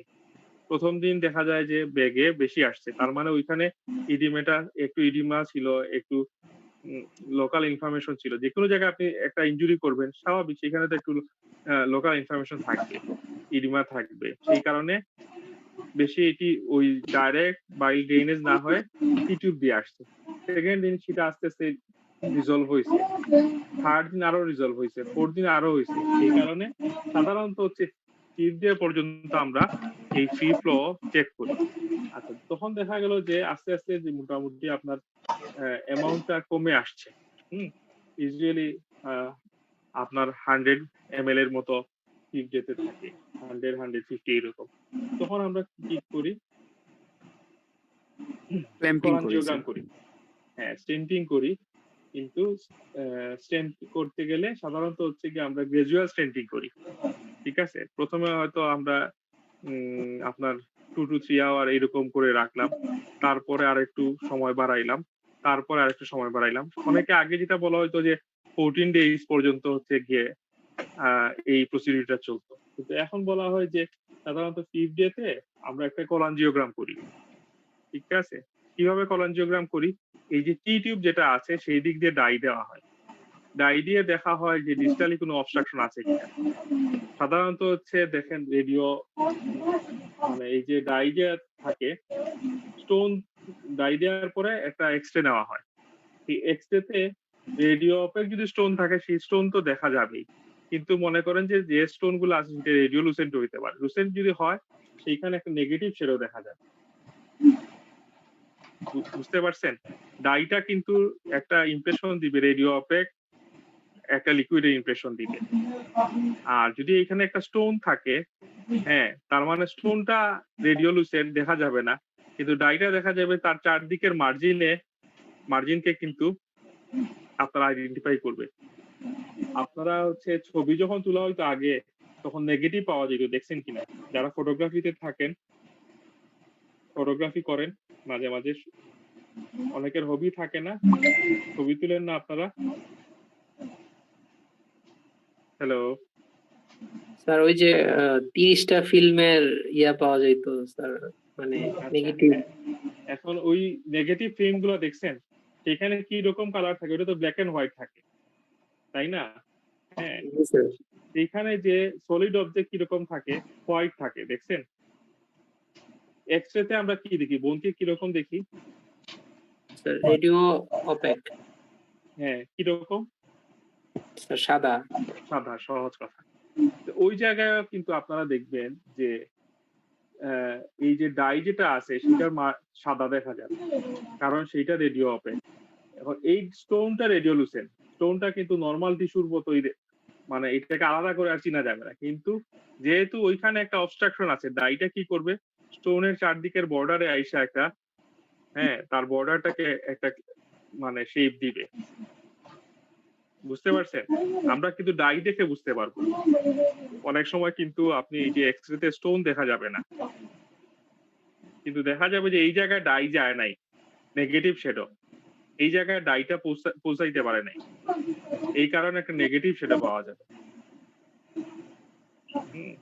এই জিনিসের তখন ওই যে কলাঞ্জিওগ্রাম করলে একটা রিমেইনিং স্টোন দেখতে পারি, অথবা আমরা দেখতে পারি যে কোনো কিছুই নাই, নো প্যাথোলজি, এটা হচ্ছে ফ্রি ফ্লো অফ বাইল, যে ডাইটা দেওয়া হচ্ছে সেই ডাইটা আপ টু ডিওরেনাম পর্যন্ত গেছে, তাই তো? এখন ডিওরেনাম পর্যন্ত যদি যায় তাহলে ফ্রি ফ্লো আছে, তারপরে আমরা গ্রাজুয়াল ক্ল্যাম্পিং করি। এবং সাধারণত হচ্ছে গিয়া মানে এখনকার প্র্যাকটিস হচ্ছে উইদিন 2 to 3 days এটা খুলে দেওয়া হয়।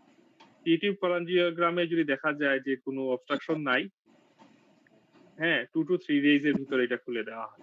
তাহলে প্রসিডিউর গুলা দেখেন, ডিউরেশন হয়তো ডিফার করবে, ঠিক আছে? এক একজন সার্জনের কাছে ডিফার করে। আগে যেটা 14 দিন পর্যন্ত আমরা সাধারণত ফ্রি ফ্লো দেখতাম 7 days, দেন হচ্ছে গিয়ে কলাঞ্জিওগ্রাম করা হয়তো, দেন আরো 7 days ধরে গ্রাজুয়াল ক্ল্যাম্প করা হয়তো, যাতে ফ্রি ফ্লো আরো বাড়ে, আস্তে আস্তে বাড়ার পরে তারপর খুলে দেওয়া হয়তো 14 days এ। এখন এই স্টেপের ডিউরেশন কম বেশি হইতে পারে, কিন্তু ফার্স্ট হচ্ছে গিয়ে যে free flow of bile through common bile duct and as well as হচ্ছে গিয়ে আপনার টি টিউব। দেন হচ্ছে গিয়ে T tube cholangiogram after certain period, সেটা করবে 5 to 7 days পরে। Then gradual clamping of the T tube to see the drainage up to free drainage of bile up to duodenum, এবং last হচ্ছে গিয়ে if free drainage is present, removal of the tissue। এই চারটা স্টেপে মনে রাখেন। Duration কিন্তু এই যে বললাম যে এক একজন সার্জনের প্রিফারেন্স হচ্ছে এক এক রকম। আপনি কোনো বইতেও ফিক্সড এরকম ডিউরেশন এখন হয়তো পাবেন না। আগে কিন্তু বইয়ে এই ব্যাপারে খুব পড়া হবে লেখা ছিল যে 7 days এবং দেন 7 days 40 days ধরে হচ্ছে এটা করতে হবে। এখন কিন্তু এই জিনিসটা অত শক্তভাবে নাই। অনেক সময় আছে টিটিউবের বিকল্প হিসাবে পারোপারেটিভ কোলিডোকোস্কোপ হচ্ছে ইনসারশন করা হয়। কোলিডোকোস্কোপ হচ্ছে সাম কাইন্ড অফ এন্ডোস্কোপ, যেটা হচ্ছে আমরা কমন বাইল ডাক্টে ঢুকাইতে পারি। এই কোলিডোকোস্কোপ দিয়ে আমরা দেখলাম যে আপ টু ডিওডেনাম পর্যন্ত দেখা গেল যে না, এখানে কোনো অবস্ট্রাকশন নাই, স্টোন নাই, কোনো সফট টিস্যু নাই, মাস নাই। সুতরাং আমরা ইজিলি এটা প্রাইমারি ক্লোজার করতে পারি কমন বাইল ডাক্ট। একইভাবে যদি পারোপারেটিভ কোলাঞ্জিওগ্রাম করা যায় তখনও কিন্তু আমরা প্রাইমারি ক্লোজার করতে পারি টিটিউব না দিয়ে। কিন্তু আমরা টিটিউবটা তখনই দেই যখন এই দুইটা ফেসিলিটি আমাদের থাকবে না। কেন? পারোপারেটিভ যদি আমাদের কোলাঞ্জিওগ্রাম করতে হয় তাইলে কি লাগবে বলেন তো? ওটিতে একটা এক্সরে ফেসিলিটি লাগবে, তাই না? এটাকে বলা হয় সিআর্ম। ঠিক আছে, ওটিতে যে এক্সরে যে মেশিন যেটা এরকম ভাবে পারোপারেটিভ এক্সরে করা, সেটাকে বলা হয় সিআর্ম। হ্যাঁ, কারণ তার ওই যে রেডিয়েশন সোর্স আর ফিল্মের ইয়েটা একটা সিট শেপের ইয়েতে লাগানো থাকে। হাফ সার্কেল সি এর মতো লাগে, এই সি আর্ম বলে, সি আর্ম, আর্মটা সি এর শেপের। তো এটা আমাদের যেখানে অ্যাভেলেবল নাই সেই ক্ষেত্রে কিন্তু আমরা অনেক সময় টিটিউব দেই টিল নাও। কেন? There may be possibility of remaining stone, possibility of হচ্ছে ডিস্টাল অবস্ট্রাকশন। কেন? আমরা ডিস্টালি দেখতে পারতেছি না, কোনো ইমেজও নিতে পারতেছি না, ডাইরেক্ট ভিজুয়ালাইজেশনও করতে পারতেছি না। ঠিক আছে, ওই জিনিসগুলো হচ্ছে জানার জন্য মনে রাখেন। পরীক্ষায় ওইগুলো আসবে না যে আমরা এই যে পারোপারেটিভ কোলিডোকোস্কোপ বা পারোপারেটিভ কোলাঞ্জিওগ্রাম, এই জিনিসগুলো হয়তো পরীক্ষায় আসবে না। ভাইবায় দু একজনকে জিজ্ঞেস করতে পারে টিটিউব যদি দিতে না চাই কি করা লাগতে পারে, প্রশ্নটা হয়তো ভাইবা এইভাবে আসতে পারে যে আমরা মনে করো যে তুমি কমন বাইল ডাক্ট এক্সপ্লোর করলা কিন্তু টিটিউব দিতে চাও না, কি করতে পারো? স্যার আমি পারোপারেটিভ একটা কোলিডোকোস্কোপ করে দেখবো যে সেই ডিস্টাল কোনো অবস্ট্রাকশন আছে কিনা, অথবা পারোপারেটিভ কোলাঞ্জিওগ্রাম করে দেখবো। বাস, বাকিটা আপনারা আপনাদের জানার জন্য জেনে রাখেন, কিন্তু খুব বেশি পরীক্ষা রিলেটেড কোয়েশ্চন না, আমি এক্সপ্লেইন করলাম আপনাদের জানার জন্য। ওকে, দেন স্যার চারটা হেডিংস কাইন্ডলি একবারে বলেন। চেক একটা হলো যে free flow of bile through common bile duct and as well as T tube. ঠিক আছে, দেন হচ্ছে গিয়ে টিটিউব কোলাঞ্জিওগ্রাম, দেন হচ্ছে গিয়ে gradual clamping of T tube to facilitate free flow of bile up to duodenum. আর ফোর্থ হচ্ছে গিয়ে if free flow of bile is established and there is no distal obstruction, removal of the tissue. ঠিক আছে? জি sir, thank you. আচ্ছা, এই টিউবটাকে কি identify করতে পারবেন কেউ? পরীক্ষায় দেখেছেন? ট্রমা সার্জারির খুব কমন একটা অ্যাপ্লায়েন্স, চেস্ট ড্রেনেজ টিউব। ঠিক আছে, চেস্ট ড্রেনেজ টিউব। আচ্ছা, এই যে চেস্ট ড্রেন করি আমরা, হ্যাঁ, চেস্ট ড্রেন করলে আমরা কোন জায়গায় টিউব দেই? চেস্টের কোন জায়গাটা আমরা ড্রেন করতে চাই? Safety angle. ওইটা তো হচ্ছে গিয়ে ওই সাইডে আমরা দেই, কিন্তু কালেকশনটা কোথায় থাকে, কোন স্পেসে থাকে? মিডিয়াস্টেনামে থাকে নাকি অন্য কোথাও থাকে? হার্টের চারপাশে থাকে? প্লুরাল স্পেসে স্যার। ভেরি গুড, প্লুরাল স্পেসে থাকে। ঠিক আছে, তাইলে আমরা প্লুরাল স্পেসে এটা বলার কারণ হলো এইটা যদি খালি মনে রাখেন তাইলে এরপরে তার ইন্ডিকেশন অন্য জিনিসগুলা এমনিতেই মনে থাকবে। এখন প্লুরাল স্পেসে থাকে, তো এই প্লুরাল স্পেসে আমরা কি দেই? চেস্ট ড্রেনেজ টিউব দেই, তাই তো? এইটার স্টেরিলাইজেশন কিভাবে করা হয়? Gamma radiation, ethylene oxide. Same as এইটার ক্ষেত্রেও কিন্তু গামা রেডিয়েশন, ইথিলিন অক্সাইড। ঠিক আছে, এটার ক্ষেত্রে স্টেরিলাইজেশনের খুব দরকার নাই। আচ্ছা, তাইলে এটার স্টেরিলাইজেশন গেল। এখন ইন্ডিকেশন গুলা কি কি? তাইলে আপনি বলছেন প্লুরাল স্পেসে, তাইলে প্লুরাল স্পেসে আমরা ড্রেইন করতে চাই। প্লুরাল স্পেসে হ্যাঁ মনে করেন এয়ার থাকলো, সেটা কি বলে? নিউমোথোরাক্স, যদি ফ্লুইড থাকে সেটাকে কি বলে? Pleural effusion, pleural effusion. যদি ব্লাড থাকে, হিমোথোরাক্স, যদি হচ্ছে ব্লাড এয়ার দুইটাই থাকে, হাইড্রোনিমোথোরাক্স, না ব্লাড এবং এয়ার, হাইড্রো তো পানি হয়ে যাবে। হিমোনিমোথোরাক্স, হিমোনিমোথোরাক্স। তাই তো? তাইলে দেখেন স্যার এই টার্মটা শুনি নাই স্যার, হিমোনিমোথোরাক্স। হ্যাঁ, হিমোনিমোথোরাক্স শুনেন নাই কেন? কারণ বেশিরভাগ সময় আপনারা হচ্ছে মেডিসিনে চেস্ট এক্সরে দেখছেন, সার্জারিতে দেখেন নাই। কিন্তু ট্রমা সার্জারিতে লাং ইনজুরি হইলো, লাং ইনজুরি হইলে কি হইতে পারে? দুইটা জিনিস হচ্ছে গিয়ে আপনার কালেক্টেড হইতে পারে। একটা হচ্ছে লাং ইনজুরির কারণে ডাইরেক্ট হচ্ছে গিয়ে ব্লাড কালেকশন হইলো আপনার প্লুরাল স্পেসে। আরেকটা জিনিস হচ্ছে লাং ইনজুরির কারণে এয়ার লিক হইলো, এটা কোথায় যাবে? প্লুরাল স্পেসে যাবে। হ্যাঁ, as well as surgical emphysema হইতে পারে।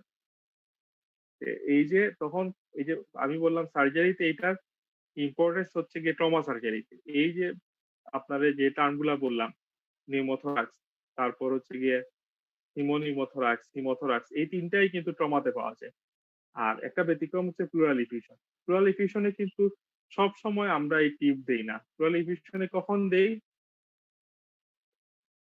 যখন মেসি প্লুরাল ইফিউশন থাকে। হ্যাঁ, মনে করেন কার্সিনোমা লাংস নিয়ে আসছে, এই পেশেন্টের হচ্ছে অনেক প্লুরাল ইফিউশনের ফলে কি হইতেছে? Tension, pneumothorax obstructive collapse develop. হ্যাঁ, হ্যাঁ কোলাপস ডেভেলপ করছে। তখন আমরা হচ্ছে গিয়ে এই টিউব দিয়ে দিব। আরেকটা সময় দিই মেলিগন্যান্ট ইফিউশনের ক্ষেত্রে, যখন হচ্ছে আমরা ওই যে তার প্লুরাল স্পেসটাকে অবলিটারেটেড করতে চাই, বারবার এই এদিক দিয়ে ইফিউশন আসতেছে, তখন সেখানে আমরা কিছু এডেশন তৈরি করার জন্য কিছু ড্রাগ দিই। ফর এক্সাম্পল ব্লিওমাইসিন দেই। এই দিয়ে কি করি? ওই জায়গায় হচ্ছে এই ভিসেরাল ফ্লোরা আর প্যারাইটাল ফ্লোরার মাঝে এডেশন তৈরি করি। আচ্ছা ঠিক আছে, আমি অন্যদিকে চলে যাচ্ছি। তাহলে ইন্ডিকেশন হচ্ছে কিন্তু এইটা। আরেকটা ইন্ডিকেশন আছে পায়োথোরাক্স হইতে পারে। তাইলে এই যে দেখেন আপনার ইন্ডিকেশন গুলা সহজ, প্লুরাল স্পেস ধরে আপনি হিসাব করেন। এয়ার, নিউমোথোরাক্স, দেন হচ্ছে গিয়ে হিমোথোরাক্স, দেন হিমোনিমোথোরাক্স, দেন প্লুরাল ইফিউশন, আর 5 থাকলে পায়োথোরাক্স। তাইলে এই জিনিসগুলাই তো ইউজুয়ালি আমাদের ব্রেইন করতে হয়, তাই না? তাহলে এই 5টা থাকলো। আচ্ছা, এরপরে অ্যাসোসিয়েটেড কোয়েশ্চন হিসাবে থাকে যে আপনি কোন সাইটে দিবেন। ঠিক আছে, অনুপম বলেন, আপনি তো শুরু করছিলেন। Sir triangle of safety. Very good, ঠিক আছে। এখন একজন আমাকে বলেন, অনুপম ছাড়া আরেকজন বললেন যে ট্রায়াঙ্গেল অফ সেফটি কোন জায়গাটাকে আমরা বলি। আচ্ছা, আমজাদ আছে না আমাদের সাথে? আমজাদ কি আছেন? আমজাদ শাকের, আমজাদ শাকের ইজ প্রেজেন্ট অর নট?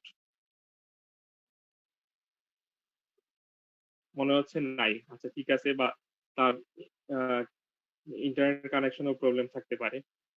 শাহাদাত আছেন কিনা আমাদের সাথে? শাহাদাত। জি স্যার, আছি স্যার। ওকে, এখন আপনি ওই যে ট্রায়াঙ্গেল অফ সেফটি ইয়েটা বলেন তো আমাদের।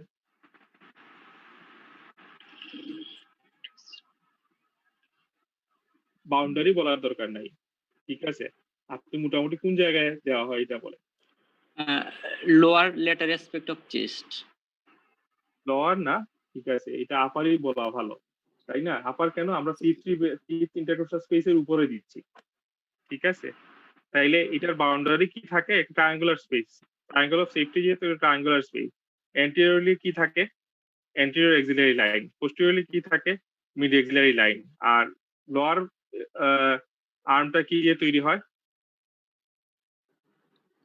এট the level of nipple sir. At the level of nipple. এটা আপনাদের অ্যানাটমিতে খুব কমনলি বলা হয়তো, কিন্তু একটা জিনিস অ্যাসেস করে দেখেন, আপনি সব হিউম্যান বিইং এর নিপুল কিন্তু এক স্পেসে থাকবে এটা না।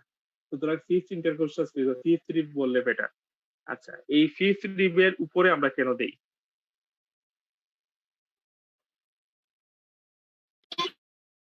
হার্টের এপেক্সে যাতে কিছু না হয়। আচ্ছা ঠিক আছে, হার্টের এপেক্সে না হয়। এখন যদি আপনি রাইট সাইডে দেন, রাইট সাইডে তো হার্টের এপেক্সের কোনো প্রশ্নই নাই। স্যার পুরো স্পেসটা এক্সটেন্ড করে না নিচে 6 রিপের নিচে। ডেফিনেটলি একটা জিনিসকে সেভ করার জন্য দেই। কোন জিনিসকে সেভ করার জন্য দেই? কোন জিনিস হচ্ছে রাইটে হচ্ছে গিয়ে মোর মানে এলিভেটেড স্পেসে থাকে, আর ডায়াফ্রাম ভেরি গুড, ডায়াফ্রাম থাকে। রাইটে ডায়াফ্রাম উপরে কেন? এরপরের প্রশ্ন। লিভারের জন্য sir. Right of liver is larger, তাই তো? তাইলে এই জি, স্যার। দেখেন, এই দুইটা স্ট্রাকচারকে আমরা সেভ করার জন্য সাধারণত হচ্ছে কি, আপনি যদি রাইটে দেন তাহলে ফিফথ রিবের উপরে দিতে হবে, আর যদি আপনি হচ্ছে লেফটে দেন তাহলে ফিফথ এবং সিক্স এর পর্যন্ত আপনি দিতে পারবেন।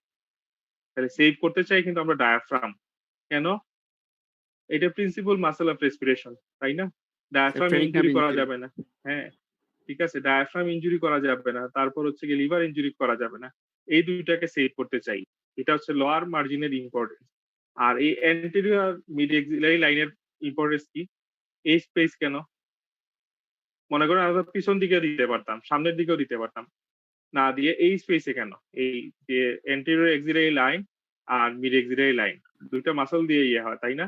অ্যান্টেরিয়র এক্সিলারি লাইনটা ফর্ম করে হচ্ছে কি পেক্টোরালিস মাসল গুলা, জি স্যার। ইউজুয়ালি পেক্টোরালিস মেজর, আর মিড এক্সিলারি লাইন ফর্ম করে পিছনে কি আছে? লেটিসিমাস ডরসি, তাই তো? আর একটু নিচে গেলে হয়তো সেরাটাস আসবে, কিন্তু এখানে মেইনলি লেটিসিমাস ডরসি। তাইলে এই স্পেস কেন? এই দুই মাসলের মাঝখানে কেন? দেখেন এইখানে মিনিমাম মাসল থাকে। আপনি যদি হচ্ছে প্লুরাল স্পেসে এন্ট্রি নিতে যান তাইলে এই জায়গাটায় হচ্ছে সবচেয়ে কম মাসল ইনজুরি করে আপনাকে ঢুকতে হবে। আপনি যদি এন্ট্রিওলি যান, পেক্টোরালিস মেজর মাইনর বড় বড় দুইটা মাসলকে পায়ার্স করে, তারপর ইন্টারকোস্টাল মাসল গুলাকে পায়ার্স করে তারপরে আপনি এন্ট্রি নিতে হবে। এমনি ভাবে আপনি পিছনে যান, ব্যাকে অনেকগুলা মাসল আছে, সেই মাসল গুলাকে কিন্তু আপনাকে পায়ার্স করে স্ট্রেট করে তখন যাইতে হবে। কিন্তু এই স্পেসে কিন্তু খুব বেশি মাসল থাকে না, তাই না? আপনি মোটামুটি হয়তো কিছু ফাইবার হয়তো পাবেন পেক্টোরালিসের ইউজুয়ালি। আর আপনি যদি এক্সাক্ট পজিশনে দিতে পারেন তাইলে খুব বেশি মাসল থাকে না, শুধুমাত্র ইন্টারকোস্টাল মাসল গুলা থাকে। তাইলে এখানে মিনিমাম মাসল থাকে, এন্ট্রি ইজিয়ার। আচ্ছা, এখন কোন জায়গায় দিবেন এই যে টিউবটা? রিবের নিচে দিবেন না উপরে দিবেন? রিবের নিচে দিব স্যার। কেন? স্যার কারণ হচ্ছে স্যার এই যে ইন্টারকোস্টাল যে নার্ভ গুলা, না স্যার সরি স্যার, রিবের জাস্ট উপরেই দিব। জাস্ট উপরে দিব। সুপিরিয়র বর্ডার অফ 50 দিব। ভেরি গুড, ঠিক আছে, ভেরি গুড। তাইলে আমরা রিবের উপরে দিব। দেখেন এই যে অ্যানাটমি নলেজটা একটু রিকল করে দিবেন। আমরাও করি এখন, যে কোনো হচ্ছে গিয়ে সার্জারির আগে কিন্তু সার্জিক্যাল অ্যানাটমি একবার দেখে যাওয়ার চেষ্টা করি। এটা আপনারাও চেষ্টা করবেন যে এই জিনিসটা অ্যানাটমির সাথে মিলানোর। যে কেন? ইন্টারকোস্টাল ভেসেলের নার্ভ হচ্ছে যাচ্ছে গ্রুপ দিয়া, তাই না? হ্যাঁ, রিবের যে লোয়ার বর্ডারের যে গ্রুপটা আছে সেই গ্রুপ দিয়ে যাচ্ছে। সুতরাং তাকে যদি আপনি প্রিজার্ভ করতে চান তাইলে রিবের আপার বর্ডার দিয়ে ঢুকবে, তাই তো? সাধারণত এটা লোকাল অ্যানাস্থেটিক ড্রাগ দিয়েই করা হয়।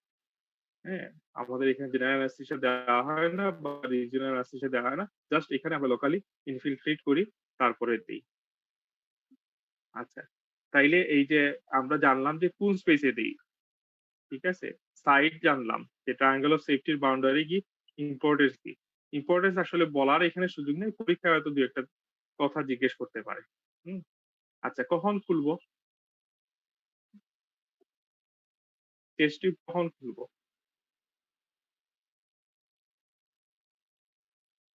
যখন তার মানে যে কারণে দেওয়া, হ্যাঁ, সেই কাজটা হয়ে যাবে তখন। when purpose is done we can remove it, এখন তাইলে ওই দেখেন আবার ইন্ডিকেশন গুলার থেকে ধরে ধরে আসতে হবে। সহজ কথা এখানে হচ্ছে নিউমোথোরাক্স। এখন নিউমোথোরাক্স এর কারণে আমরা দেওয়ার কারণ হইলো লাং কলাপস করছে। এখন লাংস যদি নিউমোথোরাক্স আমরা এয়ারটা ড্রেন করে দিলাম, লাং আবার এক্সপান্ড হয়ে গেল। ঠিক আছে? পেশেন্ট ইজিলি ব্রেথ নিতে পারতেছে। হ্যাঁ? তখন আমরা খুলে দিই। তাই তো? Provided by there is no fistula. এখন মনে করেন একটা পার্মানেন্ট লিকেজ হইছে। তাই না? Broncho pleural fistula. Permanent leakage হলে তো এয়ার আপনি খুলবেন ওইদিকে এয়ার কিন্তু আসতে থাকবে। তাইলে দেখতে হয় কি যদি ফিস্টুলা না থাকে, যদি ফিস্টুলা না থাকে এবং হচ্ছে লাং এক্সপান্ড করে যায় তখন নিউমোথোরাক্স এর ক্ষেত্রে আমরা খুলে দিব। হিমোথোরাক্স এর ক্ষেত্রেও যদি হিমোথোরাক্স ড্রেইন হয়ে যায় তখন আমরা খুলে দিব। ইউজুয়ালি এখন এই ড্রেনেজটা আমরা চেস্ট এক্স-রে করে দেখতে পারি। একটা ফলো আপ চেস্ট এক্স-রে করি আমরা টিউব দেওয়ার পরে। সাধারণত হচ্ছে আ আ টিউব দেওয়ার পরে উইদিন 24 আওয়ার আমরা চেস্ট এক্স-রে করি। তারপরে সাধারণত মানে 3 to 4 ডেজ পরে আরেকটা চেস্ট এক্স-রে করি। করে দেখি যে লাংস এক্সপান্ড করেছে কিনা। সব জায়গায় কিন্তু লাংস কোলাপস থাকবে। এয়ার থাকুক, ফ্লুইড থাকুক, ব্লাড থাকুক, ঠিক আছে? সে কি করতেছে লাংস এর এরিয়াটাকে কমিয়ে দিচ্ছে। এখন এইটা ড্রেইন হয়ে গেলে আমাদের তখন খুলে দেয়া যাবে। আচ্ছা। তাইলে ১ নাম্বার কথা এয়ারের ক্ষেত্রে হচ্ছে যদি there is no fistula, broncho pleural fistula বা uh and lung is expanded. আচ্ছা। যদি হিমোথোরাক্স হয় ওই আবার লাং এ এক্সপান্ডেড কথাটা আসবে। তার সাথে important there is no active bleeding. এই অ্যাক্টিভ ব্লিডিং আমরা কিভাবে অ্যাসেস করি? যদি 24 আওয়ার ডিউরেশন এ লেস দেন 100 ml ব্লাড আসে। হ্যাঁ? যদি 24 ঘন্টা আমরা অ্যাসেস করি, পুরা 24 ঘন্টায় আমরা অ্যাসেস করে দেখলাম লেস দেন 100 ml ব্লাড। অনেক বইতে সেটা 50 ml ও আছে। ঠিক আছে? বেশিরভাগ বইতে 100 লেস দেন 100 ml ব্লাড। তখন কিন্তু আমরা খুলে দিতে পারি। আচ্ছা। যদি 5 থাকে, 5 থাকলে বলা হচ্ছে যে মিনিমাম 5 পর্যন্ত আমাদের ওয়েট করতে হবে। লাং এক্সপান্ড করে গেছে কিন্তু এখনো 1 or 2 ড্রপ পাস করে আসতেছে। হ্যাঁ? তখন বলা হয় মিনিমাম পাস একদম মানে কোনো টিচার পছন্দ করেন যে আপ টু G0 24 ঘন্টায় ১ ফুটাও আসে না এরকম ক্ষেত্রে। পাসের ক্ষেত্রে আমরা একটু মানে সেনসিটিভ থাকি পায়োথোরাক্স এর ক্ষেত্রে। আচ্ছা। আর ইফিউশন এর ক্ষেত্রে লাং এক্সপান্ড করে গেলেই কিন্তু খুলে দিতে হবে। ঠিক আছে? সাধারণত আমরা এটা কিন্তু it is not the treatment of effusion. আমরা তাকে হচ্ছে কমফোর্ট দেওয়ার জন্য তার রেসপিরেটরি ইয়েটাকে ডিস্ট্রেসটাকে কমানোর জন্য দিচ্ছি। আর যদি মেলিগন্যান্ট ইফিউশন এর জন্য দেই তাইলে ওই যে আমরা আ অ্যাডেশন তৈরি করার জন্য, ঠিক আছে? ব্লিওমাইসিন বা ইয়ে দেওয়ার পরে তখন আস্তে ধীরে খুলবো। এই তো। স্যার একটা প্রশ্ন ছিল স্যার। হ্যাঁ, বলেন। স্যার ব্রঙ্কোপ্লুরাল ফিস্টুলা এটা কিভাবে অ্যাসেস করব? আচ্ছা, পেশেন্ট যখন কাফ ইয়ে করবে, ঠিক আছে? তখন কি হয়? ফোর্সফুলি তার হইলো এক্সপিরেশন হয়, তাই না? তখন যদি দেখি যে আমরা ওইখানে বাবল আসতেছে। ব্যাপারটা বুঝছেন? এটা তো আমার প্লুরাল স্পেস এ টিউবটা আছে। হ্যাঁ? এটাকে কিন্তু একটা ওয়াটার সিল ড্রেনেজ এ রাখতে হয়। কেন? আমি যদি প্লুরা কি নেগেটিভ প্রেসারে থাকে। মনে আছে? প্লুরাল স্পেস এ কিন্তু নেগেটিভ প্রেসার থাকে। ফলে আমি যদি এটা ওপেন রেখে দেই একটা একটা ড্রেনেজ কন্টেইনারে বা ব্যাগে যদি ওপেনলি রেখে দেই তাইলে কিন্তু এয়ার আবার এম্পটি করে আবার নিউমোথোরাক্স করবে। এই কারণে আমরা যখন চেস্ট টিউব দেই তখন হচ্ছে গিয়ে একটা ওয়াটার সিল ড্রেনেজ ইউজ করি। এখানে কি থাকে? নিচে ওয়াটার থাকে আর তার এই যে টিউবটা থেকে যে কানেক্টর যায় সেটা হচ্ছে এই ওয়াটারের ভেতরে ইনসার্ট করা থাকে। ফলে হচ্ছে ওয়াটারের যে প্রেসার আছে দেখেন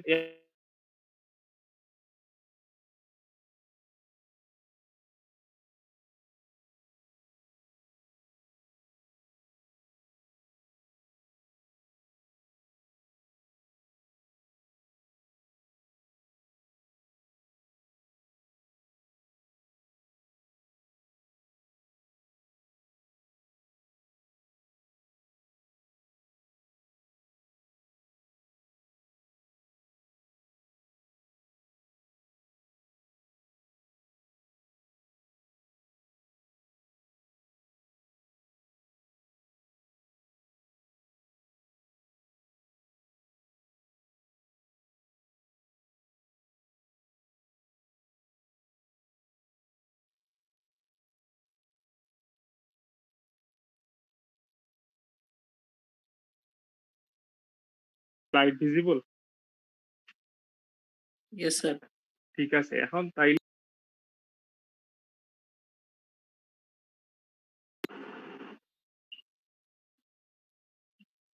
আচ্ছা, আফটার 2 to 3 days যেটা হয়, তখন লাং এক্সপ্যান্ড করে গেছে, তখন কিন্তু আর বাবল আসবে না।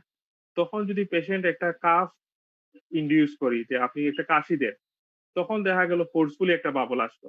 হ্যাঁ? এই সময় কিন্তু বাবল আসার কথা না। অলরেডি লাং এক্সপ্যান্ড হয়ে গেছে, যে এয়ারটা সেটা বের হয়ে গেছে। এখন যদি বাবল আসে প্লুরাল স্পেসে, এয়ার ঢুকতে পারে কই থেকে? একমাত্র হচ্ছে লাংস থেকে ঢুকতে পারে। তখন আমরা বলবো যে না, দেয়ার মে বি ফিস্টুলা। ঠিক আছে? তাইলে আমরা খোলার আগে অনেক সময় পেশেন্টকে বলি একটা কাশি দেন। কাশি দিয়া দেখি যে বাবল আছে কিনা। এই তো। তাইলে দেখেন, এই যদি আপনার চেস্ট ড্রেইন টিউব দেয়, প্রথমে এইটার মেথড অফ স্টেরিলাইজেশন জিজ্ঞেস করতে পারে। সেকেন্ডলি জিজ্ঞেস করতে পারে ইন্ডিকেশন গুলা কি কি। থার্ডলি জিজ্ঞেস করতে পারে যে কোন সাইটে দেই। ঠিক আছে? এই কথাগুলা কিন্তু আপনাদের অ্যাসোসিয়েটেড প্রশ্ন হিসাবে আসতে পারে। হুম? এটা একটু দেখে নিবেন। আচ্ছা, এটার সাথে আরেকটা প্রশ্ন আসে। আমি আপনাদের হিন্ট দিয়ে দিচ্ছি, আপনারা একটু দেখে নিয়েন যে টেনশন নিউমোথোরাক্স অনেক সময় আসে। ঠিক আছে? এই যে clinical feature of tension pneumothorax or treatment of tension pneumothorax, এটা আপনারা একটু দেখে নিয়েন। হ্যাঁ, ক্লিনিক্যাল ফিচার আপনারা একটু দেখে নিবেন। আর ট্রিটমেন্ট কি করবেন? একটা পেশেন্টকে আপনি ডায়াগনোজ করলেন যে সে টেনশন নিউমোথোরাক্স তার হয়েছে, তা আপনি কি ট্রিটমেন্ট দিবেন? ইমিডিয়েট কি মেজার নিবেন? Sir, insertion of white bore needle in the second intercostal space at mid-clavicular line. আচ্ছা, ঠিক আছে। এটা কি বলে? Sir, immediate decompression, by percutaneous decompression by the white bore needle. এটাকে বলা হয় হচ্ছে নিডল থোরাকোস্টমি। ঠিক আছে? আর এই যে চেস্ট টু ড্রেনেজের আরেকটা নাম হচ্ছে গিয়ে টিউব থোরাকোস্টমি। আপনি থোরাকোস্টমি করতেছেন, হ্যাঁ, অর্থাৎ একটা স্টোমা তৈরি করতেছেন, সেটা যদি নিডল দিয়ে করেন তাহলে নিডল থোরাকোস্টমি, যদি টিউব দিয়ে করেন তাহলে টিউব থোরাকোস্টমি। আমি যদি চেস্ট টিউব দিয়ে ইনসার্ট করে এই স্টোমা তৈরি করি তাইলে এর নাম হবে টিউব থোরাকোস্টমি। ঠিক আছে?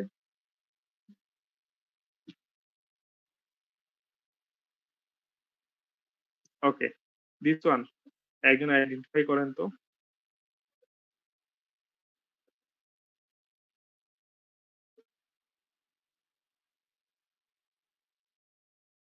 আচ্ছা, দেখেন এইখানে এইটা ক্যাথেটার ডেফিনেটলি, তাইলে তার সাথে কতগুলা অ্যাডজেক্টিভ লাগাইতে হয়। এক নাম্বার অ্যাডজেক্টিভ হলো যে পলিশ। ঠিক আছে? আরেকটা অ্যাডজেক্টিভ হচ্ছে গিয়ে ট্রাইচ্যানেল, আরেকটা অ্যাডজেক্টিভ হচ্ছে সেলফ রিটেইনিং। তাইলে follies, self retaining, trichannel, catheter. ঠিক আছে? এই কথাগুলো আপনাদের 4টা পয়েন্ট বললে আপনাদের ফুল বলা হবে। পলিজ, সেলফ রিটেইনিং, ট্রাইচ্যানেল, ক্যাথেটার। মনে থাকবে? পলিজ ক্যাথেটার স্বাভাবিক, এটা নাম থেকে আসছে। আর ট্রাই চ্যানেল কেন? এখানে 3টা চ্যানেল আছে। সেলফ রিটেইনিং কেন? কারণ এই ক্যাথেটারটা এখানে আমরা বেলুনকে ইনফ্লেট করে দেই, সে নিজেই নিজেকে ধরে রাখে, সেলফ রিটেইন করে থাকে। ব্লাডারের ভিতরে যখন আমরা ইনসার্ট করি এই এন্ডটা এখানে কিন্তু একটা বেলুন আছে, এই যে দেখেন, এই বেলুনটাকে আমরা ইনফ্লেট করে দিই, তখন হচ্ছে সেইটা ব্লাডারে নিজেকে রিটেইন করতে পারে, ধরে রাখতে পারে। এমনি এমনি বের হয়ে আসবে না, বেলুনটাকে আবার ডিফ্লেট করতে হবে, এই কারণে সেলফ রিটেইনিং। তাহলে এই 4টা আপনারা শব্দ বললে তাইলে কমপ্লিট হবে। আচ্ছা, এখানে দেখেন ক্যাথেটারের মূল উদ্দেশ্য কি? ড্রেনেজ অফ ইউরিন, তাই তো? তবে এই ট্রাই চ্যানেলের একটা উদ্দেশ্য আছে, আলাদা উদ্দেশ্য আছে। সেটা কি? To prevent acute retention due to clot formation. ঠিক আছে? সে কি করে? যখন হেমাচুরিয়া থাকে অথবা হেমাচুরিয়া, চান্স অফ হেমাচুরিয়া থাকে, সেই সব জায়গায় আমরা কিন্তু এই ক্যাথেটার দিই। সেইখানে ইউরিন ড্রেনেজ করা হয়, তার সাথে ইরিগেশন দেওয়া হয়, কন্টিনিউয়াস ইরিগেশন দেওয়া হয়। কেন? দেখেন, যখন হচ্ছে ব্লাডারে হচ্ছে হেমাচুরিয়া থাকে অথবা ব্লাডারের ওয়াল থেকে ব্লিড করে অথবা ব্লাডারে ব্লাড কালেকশন হয়, তখন সেটা কি করে, সব সময় তো ব্লাডার ফুল থাকে না, ব্লাডারে ইউরিন ফুল ইউরিন থাকবে না, তখন এই ব্লাডটা ক্লট হবে। সেই ক্লট একটা স্টোনের মতোই কাজ করে। ক্লটটা এসে কি করবে, ক্লটটা এসে হচ্ছে ব্লাডার নেক, হ্যাঁ, অর্থাৎ তার যে আউটফ্লো সেই আউটফ্লো অবস্ট্রাকশন করবে। এই ক্লট যাতে ফর্মেশন না হয় হেমাচুরিয়ার ক্ষেত্রে অথবা যেসব সার্জারির ক্ষেত্রে চান্স অফ হেমাচুরিয়া থাকে সেই জায়গায় আমরা দিই। তাইলে এইটা প্রথম কথা, প্রেজেন্স অফ হেমাচুরিয়া। সেকেন্ড কথা আছে where there is a possibility of chance of hematuria, সেই সব procedure where there is a possibility of chance of hematuria। এখন এরকম প্রসিডিউর কি কি আছে? হেমাচুরিয়া তো সহজ কথা, ট্রমা থেকে আসতে পারে, ঠিক আছে, একটা টিউমার থেকে আসতে পারে, স্টোন থেকে আসতে পারে, হ্যাঁ, ভিজিবল হেমাচুরিয়া হইতে পারে। হেমাচুরিয়া গুলাকে এখন এই টার্মটাকে দুই ভাগে ভাগ করা হয়, ভিজিবল এবং নন ভিজিবল হেমাচুরিয়া। ইউজুয়ালি আমরা এই ট্রাইচ্যানেল ক্যাথেটার দিই ভিজিবল হেমাচুরিয়া। আচ্ছা, তাইলে এই যে বললাম একটা টিউমারের কারণে মনে করেন ব্লাডার একটা গ্রোথ আছে, সেখান থেকে হেমাচুরিয়া হইতে পারে, একটা ট্রমার কারণে হেমাচুরিয়া হইতে পারে, হুম, আর স্টোনের কারণে অনেক সময় হেমাচুরিয়া হইতে পারে। ইউজুয়ালি হেমাচুরিয়া যদি প্রেজেন্ট থাকে আমরা ট্রাইচ্যানেল ক্যাথেটার দিই। আর চান্স অফ হেমাচুরিয়া কোথায়? মনে করেন আমরা প্রস্টেটেক্টমি করেছি, তাই না, সেই জায়গায় আমরা এখানে ক্যাথেটার দিব, কেন, ওইখান থেকে ব্লিড করতে পারে। মনে করেন আমরা কি করেছি, টার্প, তাই না, ট্রান্সইউরেথ্রাল রিসেকশন অফ প্রোস্টেট, তখন আমরা এটা দিব। মনে করেন একটা ব্লাডার টিউমারের কারণে, ঠিক আছে, আমরা টিউআরবিটি করেছি, তাই তো, ট্রান্সইউরেথ্রাল রুটে আমরা হচ্ছে ওই যে ব্লাডার টিউমারটাকে রিসেক্ট করেছি, তখন আমরা এটা দিব। ফর এন এক্সাম্পল, আমরা সুপ্রাপিউবিক সিস্টোলিথোটমি করলাম, ওই দিন আমরা ব্লাডার ক্যালকুলাসের কথা দেখেছি, এটাকে রিমুভ করার ওপেন সার্জারি হচ্ছে সুপ্রাপিউবিক সিস্টোলিথোটমি, তাই তো। সিস্টোলিথোটমি, এই সিস্টো মানে হচ্ছে ব্লাডারকে ইন্ডিকেট করতেছে, লিথো মানে স্টোন, টমি মানে আমরা কেটে বের করে নিয়ে আসতেছি, তখন আমরা ক্যাথেটার দিব। তাইলে দেখেন কতগুলা প্রসিডিউর কিন্তু আমরা পেয়ে গেছি। একটা হচ্ছে প্রোস্টেটেক্টমি, একটা হচ্ছে গিয়ে টার্প, টিইউআরপি টার্প, টিইউআরবিটি, অর্থাৎ যখন ব্লাডার টিউমারকে রিসেক্ট করব তখন, তারপর হচ্ছে সুপ্রাপিউবিক সিস্টোলিথোটমি। এই প্রসিডিউর গুলায় ব্লাডার থেকে ব্লিড করতে পারে অথবা হেমাচুরিয়া হইতে পারে, এইসব জায়গায় আমরা এই ক্যাথেটারটা ইউজ করি। আচ্ছা, এখন এই ক্যাথেটার তিনটা চ্যানেল থাকে, তিনটা চ্যানেলের কাজ কি? একটা হচ্ছে বেলুন ইনফেকশন চ্যানেল, ঠিক আছে, এই যে চ্যানেল যেটা দেখতেছেন সেটা বেলুন ইনফেকশন চ্যানেল। এইখানে আমরা দেই ডিস্টিল ওয়াটার, ঠিক আছে, এই আমরা কিন্তু এয়ার দিয়ে বেলুন ইনফ্লেট করি না, বেলুন ইনফ্লেট করি ডিস্টিল ওয়াটার দিয়ে, ঠিক আছে, ডিস্টিল ওয়াটার দিলাম, এই বেলুনটা ইনফ্লেট হবে ডিস্টিল ওয়াটারের মাধ্যমে। এখন অ্যামাউন্ট কত কত এমএল দিব?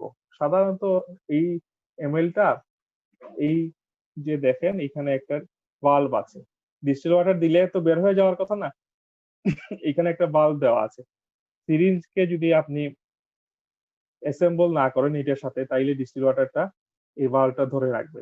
আপনি সিরিঞ্জের যে, ঠিক আছে, হেড যেটা আছে সেটাকে যদি এখানে ঢুকান, তখনই আপনি এয়ার এই ডিস্টিল ওয়াটার দিতে পারবেন অথবা বের করে আনতে পারবেন।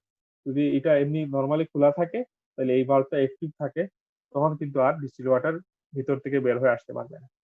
এই বাল্বের গায়ে লেখা থাকে আপনি কতটুকু ডিস্টিল ওয়াটার দিবেন, কখনো সেটা 30 সেন্টিমিটার হইতে পারে, কখনো সেটা 50 সেন্টিমিটার হইতে পারে, ঠিক আছে, কখনো 30 সেন্টিমিটার হইতে পারে, কখনো 50 সেন্টিমিটার হইতে পারে, সরি 50 এমএল হইতে পারে, সেন্টিমিটার বলতেছি, 30 এমএল অর 50 এমএল হইতে পারে, কিন্তু কতটুকু দিবেন এইখানে লেখা থাকে। সাধারণত ইউরোলজিস্টরা যখন ট্রাই চ্যানেল দেন তখন কিন্তু মোর দেন 30 এমএল দিতে চান, কখনোই 30 এমএল এর নিচে না। আচ্ছা, সেকেন্ড চ্যানেল যেটা সেটা হচ্ছে ইউরিন ড্রেইনের চ্যানেল, এদিকে ব্লাডার থেকে এই এন্ডটা ব্লাডারে থাকবে, এইদিকে ইউরিন আসবে, ইউরিন ড্রেইন হবে। আর থার্ড চ্যানেলটা হচ্ছে ইরিগেশন চ্যানেল, ইরিগেশন দেই আমরা আইসোটোনিক ফ্লুইড নরমাল স্যালাইন দিয়ে। তাইলে অনেক সময় কিন্তু বলে যে ইরিগেশন কি দিয়ে দেওয়া হয়, বেলুন কি দিয়ে ইনফ্লেট করা হয়, বেলুন আমরা ইনফ্লেট করি ডিস্টিল ওয়াটার দিয়ে, আর ইরিগেশন দেই নরমাল স্যালাইন দিয়ে, স্টেরাইল নরমাল স্যালাইন, ঠিক আছে। এখানে একটা ওই যে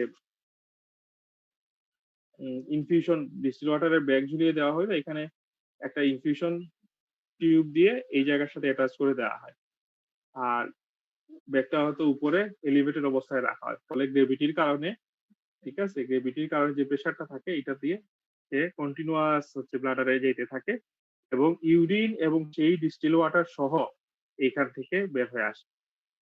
আচ্ছা, এই ডিস্টিল ওয়াটার দিলাম কেন বলেন তো? একজন বলেন তো ডিস্টিল ওয়াটার কেন দিলাম? সরি, নর্মাল স্যালাইন কেন দিলাম? এইটাতে তো ডিস্টিল ওয়াটার দিলাম, আর এই ইরিগেশনের জন্য নর্মাল স্যালাইন কেন দিলাম?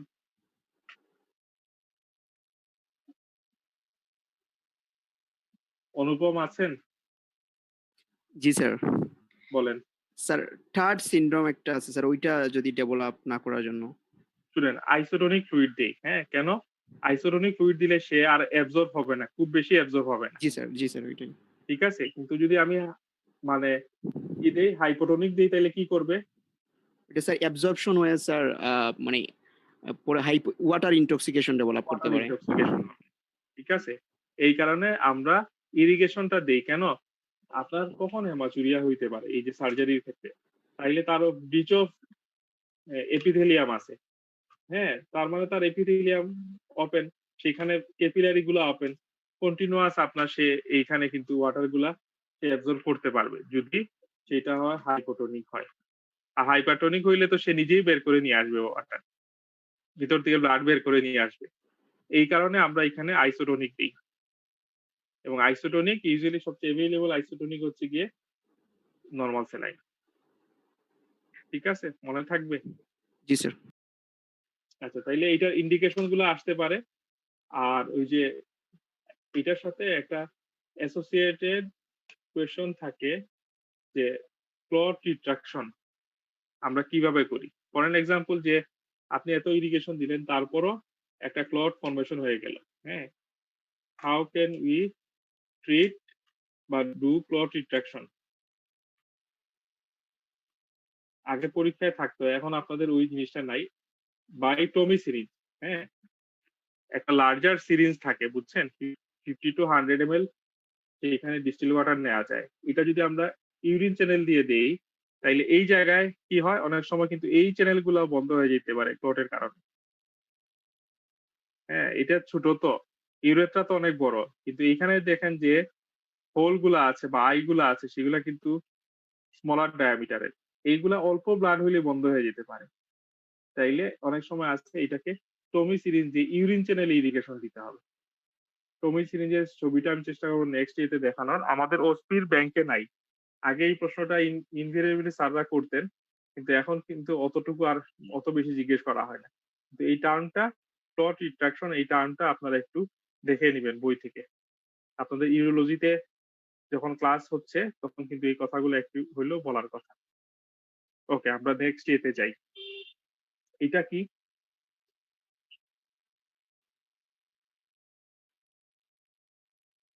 কটন মনে হচ্ছে। ভেরি গুড, ঠিক আছে, এইটা রোল কটন। হ্যাঁ, রোল কটন গুলা কখন ব্যবহার করা হয়? ইন্ডিকেশন গুলা কি? টু অ্যাপ্লাই ব্যান্ডেজ, ঠিক আছে, হ্যাঁ, to apply tourniquet, to apply splint. আচ্ছা, তাইলে এই তিনটা আপনারা ইন্ডিকেশন মনে রাখেন। আমরা সাধারণত ব্যান্ডেজ দেওয়ার জন্য ব্যবহার করি, ঠিক আছে, to apply splint or cast. During immobilisation আমরা তো একটা হার্ড সারফেস ব্যবহার করি ফিক্সেশনের জন্য বা ইমোবিলাইজেশনের জন্য, এটা স্প্লিন্ট হইতে পারে টেম্পোরারিলি। আর কাস্ট যেটা বা প্লাস্টার যেটা, সেটা আমরা ব্যবহার করতে পারি, হ্যাঁ, যে ডেফিনেটিভ ট্রিটমেন্টের জন্য। তখন এই দুইটা জায়গায় কিন্তু আমরা এই কটনটা ব্যবহার করি, আর এই হার্ড সারফেসের সাথে যেটা আমরা ফ্রিকশন অ্যাভয়েড করতে পারি। আচ্ছা, আরেকটা, আমরা যখন টর্নিকেট ব্যবহার করি, মনে করেন আপনি হচ্ছে একটা ট্রমা হয়েছে, লিম থেকে এক্সেসিভ ব্লিড করতেছে, আর আপনি কোনোভাবেই সেই ব্লিডটা বন্ধ করতে পারতেছেন না। ফর এন এক্সাম্পল, হাতে হয়তো রেডিয়াল আর্টারি বা ব্রাকিয়াল আর্টারি ইনজুরি হয়েছে, তখন আপনি কি করবেন? সেই হেমোরেজের সাইটের প্রক্সিমালি একটা টর্নিকেট বেঁধে দিতে হবে। আপনারা যদি ট্রমার চ্যাপ্টারটা পরে থাকেন, ঠিক আছে, তাই না, এবিসিডি আছে তো বেরিয়ে যাবে। এই ক্ষেত্রে দেখবেন যে এখন কিন্তু বলে টর্নিকেট অ্যাপ্লাই করতে। ট্রমার প্রোটোকলে দুইটা কথা আসছে, একটা টর্নিকেট আর একটা হচ্ছে ট্রানএক্সামিক অ্যাসিড। করছেন আপনারা বেরি ল্যাব থেকে ট্রমার জি স্যার, চ্যাপ্টার গুলো? ঠিক আছে, একবার দেখে নিয়েন। বেরি ল্যাবের যে চ্যাপ্টার যেটা সেটা ওই যে আপনাদের উম, যে এটিএলএস প্রোটোকল থেকে একটু আলাদা, এটা নাইস গাইডলাইন থেকে দেওয়া। ওইখানে দেওয়া কিন্তু সি এবিসি, তাই না? আপনারা যদি কেউ আজকে বইটা খুলেন তখন দেখবেন আমরা যে এবিসিডি ই বলি না ট্রমাতে, এতে এয়ারওয়ে বি, হ্যাঁ, কিন্তু ওইখানে একটু চেঞ্জ আছে। বলছে যে যখন এক্সেসিভ হেমোরেজ, এক্সটার্নাল হেমোরেজ থাকবে, catastrophic or excessive external haemorrhage থাকে, তখন আগে ওইটা বন্ধ করতে হয়। হ্যাঁ, ভিজিবল হেমোরেজ, ক্যাটাস্ট্রফিক হেমোরেজ যদি থাকে তো ওইখানে দেখবেন যে এবিসির আগে ছোট্ট করে একটা স্মল লেটারে সি দেওয়া আছে। ভেরি ল্যাবের control of external haemorrhage. Control of external haemorrhage, very good. এটা হচ্ছে ইংল্যান্ডের যে নাইস গাইডলাইনে আসছে, এইটা এটা ল্যাবে এইবার ফলো করা হয়েছে। কিন্তু এটিএলএস গাইডলাইন যেটা ট্রমার জন্য ওয়ার্ল্ড ওয়াইড হচ্ছে গিয়ে ইকক গাইড, সেখানে কিন্তু এবিসিডি ব্যবহার করা হয়েছে। ঠিক আছে, তাইলে কটন থেকে খুব বেশি প্রশ্ন আসে না। এটা যদি দেয় সাধারণত হচ্ছে আরো আদার কোয়েশন গুলো আসবে, যেমন আপনার ওই যে ব্যান্ডেজের বা কাস্টের কমপ্লিকেশন গুলা কি কি, এটা আসতে পারে এটার সাথে রিলেটেড, কারণ এটা থেকে বেশি কোয়েশন দেওয়ার ইয়ে নেই। আর অথবা এইটার সাথে প্লাস্টার অফ প্যারিস, এটা যদি দেয় এটা কখনো একা সাধারণত দেওয়া হয় না, একাধিক থাকতে পারে। অথবা তার সাথে এইটা একটা দুইটা কোয়েশন এটা রিলেটেড করে, বাকিগুলা এটা যেখানে ব্যবহার করা হয় ওই যে প্লাস্টার বা কাস্টে ব্যবহার করা হয়, এই রিলেটেড কোয়েশন গুলা দেয়া থাকবে। এটা অলরেডি আপনারা দেখেছেন। এটাকে আইডেন্টিফাই করতে পারবেন? বেল্টের মতো মনে হচ্ছে না? বেল্টে যেরকম ছিদ্র থাকে, হ্যাঁ, এরকম গ্রাজুয়েটেড ইয়ে দেওয়া, কেউ একজন আইডেন্টিফাই করতে পারবেন? স্যার এটা কাটা ছেঁড়া বা ব্যান্ডেজের মতো ইউজ করে স্যার, এখন দেখেছি। Very good. কিন্তু ওই যে একটু আগে যেটা বলেছিলাম টর্নিকুয়েট, দিস ইজ রাবার টর্নিকুয়েট। ঠিক আছে, এই গ্রাজুয়ালি বেল্টের মতো করে এরকম ছিদ্র করা কেন জানেন? আপনি হচ্ছে লিম্বের সাইজ তো এক একটা এক এক রকম হয়। বেল্টে দেখেন না যে কারো যদি লার্জার ওয়েস্ট থাকে সে হচ্ছে গিয়ে সেই বেল্ট সেও বেল্ট পড়তে পারবে, আবার যদি কারো স্মলার ওয়েস্ট থাকে সেই একই বেল্ট কিন্তু একটু আটিয়ে পরা যাবে। দেখছেন অনেকগুলা ছিদ্র করা থাকে, ছিদ্রের উদ্দেশ্য কিন্তু ওইটা। হ্যাঁ, অথবা কেউ যদি এখন হচ্ছে সে লিনেন থিন আছে, কয়দিন পরে সে একটু ওয়েট গেইন করলো, তখনও যেন সে বেল্ট করতে পারে। এই কারণে কিন্তু মাল্টিপল ইয়ে থাকে, হোল দেওয়া থাকে ওইখানে। এইটাও সেম একই কারণে এরকম মাল্টিপল হোল দেওয়া, যে এখানে যে এইটাকে যাতে আমরা ফিক্স যখন করি একটা ক্লিপ দিয়ে বা ইয়ে দিয়ে, তখন যেন লিম্বের সাইজ অনুযায়ী, মনে করেন এডাল্ট, চিলড্রেন, ঠিক আছে, হ্যাঁ, লার্জার বডি ওয়েট এরকম একজন হইতে পারে, আবার যে পেডিয়াট্রিক এজ গ্রুপ বা লিনেন থিন এরকমও তো হইতে পারে। তো এইসব ক্ষেত্রে তখন যাতে আমরা লিম্বের সাইজ অনুযায়ী আমরা ব্যবহার করতে পারি, এই কারণে এই টর্নিকেট দেওয়া হয়। আচ্ছা, তাইলে টর্নিকেটের ফাংশন কি? Two stop the haemorrhage during trauma, এটা হলো ফার্স্ট। সেকেন্ড হচ্ছে গিয়ে two reduce the haemorrhage during surgery. যেমন ফর এন এক্সাম্পল, আপনি হচ্ছে একটা ফ্র্যাকচার ফিক্সেশন করতেছেন, ওপেন ফ্র্যাকচার ফিক্সেশন করতেছেন, ঠিক আছে, অথবা আপনি হচ্ছে গিয়ে একটা স্ক্রু এন্ড প্লেট ইন্ট্রোডিউস করতেছেন রেডিয়াস আলনার ফ্র্যাকচারের জন্য, তাই না? ডিসিপি বলে, হ্যাঁ, সেই স্ক্রু প্লেট আপনি ফিক্সেশন করতেছেন। তখন কি হবে, যখন আপনি ইনসিশন দিবেন তখন কিন্তু অনেকগুলা ভেসেল থেকে, সব ভেসেল তো আর আমরা লাইগেট করতে পারবো না, কিন্তু কোনো ভেসেল, অনেকগুলা ভেসেল থেকে ব্লিড করতে থাকে, তখন আমরা এই টর্নিকেটটা ব্যবহার করি টু রিডিউস হেমোরেজ। তাইলে একটা হচ্ছে তার ডিউরিং অপারেশন আছে, আর একটা হচ্ছে ট্রমার কারণে আছে, যে ট্রমার কারণে এখান থেকে ব্লিড করতেছে, আমরা সেইখানে ট্রমার ম্যানেজমেন্টের কারণে আমরা টর্নিকেট ব্যবহার করতে পারি টু স্টপ দ্য হেমোরেজ। আর টু রিডিউস হেমোরেজ আমরা ব্যবহার করতে পারি ডিউরিং লিম্ব সার্জারি। অ্যাবডোমেনে তো আর আপনার টর্নিকেট দেওয়ার সিস্টেম নাই, লিম্বেই দিতে হবে, ঠিক আছে? আচ্ছা, কোন জায়গায় দেওয়া যাবে না টর্নিকেট, কোনটা ইন্ডিকেশন কোথায়?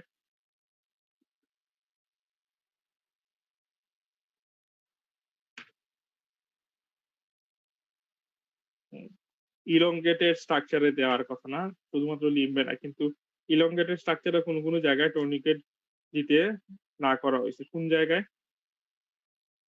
যেখানে এন্ড আর্টারি আছে, দেখেন ফিঙ্গারে, হ্যাঁ ফিঙ্গারে যদিও বলা হয় যে দুই দিকে দুইটা ডিজিটাল আর্টারি থাকে, কিন্তু অনেক সময় সেটা এন্ড আর্টারির মতো থাকে। তো এই কারণে ফিঙ্গারে বলা হয়েছে যেখানে যেসব জায়গায় এন্ড আর্টারি থাকে, হ্যাঁ সেই জায়গায় টর্নিকেট না দিতে। যেমন হচ্ছে মনে করেন একটা কার্সিনোমা পেনিস আছে, আপনি তো সার্জারি টর্নিকেট দিয়ে করতে পারেন, কিন্তু ওইখানে কিন্তু আমরা টর্নিকেট দিই না। একই কারণে ওই জায়গায় কিন্তু আমরা ডায়াথার্মিও ব্যবহার করি না, মনোপোলার ডায়াথার্মি ব্যবহার করি না, কারণ ওইখানে আসলে ফাংশনাল এন্ড আর্টারি আছে। ঠিক আছে, তো এই কারণে এই যে ফিঙ্গারে অথবা এরকম পেনিসে আমরা কিন্তু টর্নিকেট ব্যবহার করতে পারবো না, যদিও ওইগুলা কিন্তু ইলংগেটেড স্ট্রাকচার, তাই না? আচ্ছা, আর আপনাদের বাড়ির কাজ হচ্ছে আমাকে এই আপনারা উত্তর দিবেন, একজন খুঁজে বের করবেন, খুঁজে বের করে বাকি সবাইকে জানাবেন। প্রশ্ন মনে রাখেন যে হোয়াট ইজ টর্নিকেট টাইম। ঠিক আছে, এই প্রশ্নের উত্তর আজকে রাতে খুঁজে বের করবেন এবং কালকে সকালে জানানোর চেষ্টা করবেন। What is tourniquet time. ঠিক আছে, okay then this is Foley's bichannel self-retaining catheter. Foley's bichannel self-retaining catheter. আচ্ছা, ইন্ডিকেশন কি? তার আগে একটু স্টেরিলাইজেশন বলে যাই। স্টেরিলাইজেশন হচ্ছে gamma ray radiation or ethylene oxide, chemical sterilisation বা ইথিলিন অক্সাইড। আর ইন্ডিকেশন কি? Retention of urine. এখন এই রিটেনশন ইউজুয়ালি আমরা একিউট রিটেনশনের ক্ষেত্রে দেই। ঠিক আছে, হ্যাঁ ইন্ডিকেশন হচ্ছে একিউট রিটেনশন অফ ইউরিন, তবে কখনো কখনো আমরা ক্রনিক রিটেনশনের ক্ষেত্রে আমরা দিয়ে থাকি। যেমন ফর এক্সাম্পল স্টিকচারের ক্ষেত্রে কিন্তু হ্যাঁ এই যে ক্যাথেটারাইজেশন গ্রাজুয়াল মানে লার্জার সাইজে ক্যাথেটার দেওয়া হয় স্টিকচারটাকে, স্টিকচার পোরশনটাকে এনলার্জ করার জন্য।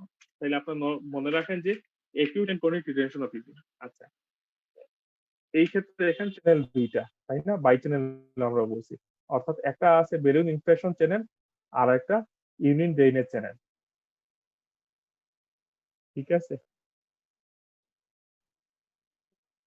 এখন অ্যাকিউট রিটেনশনের কজ গুলো আপনারা পড়বেন।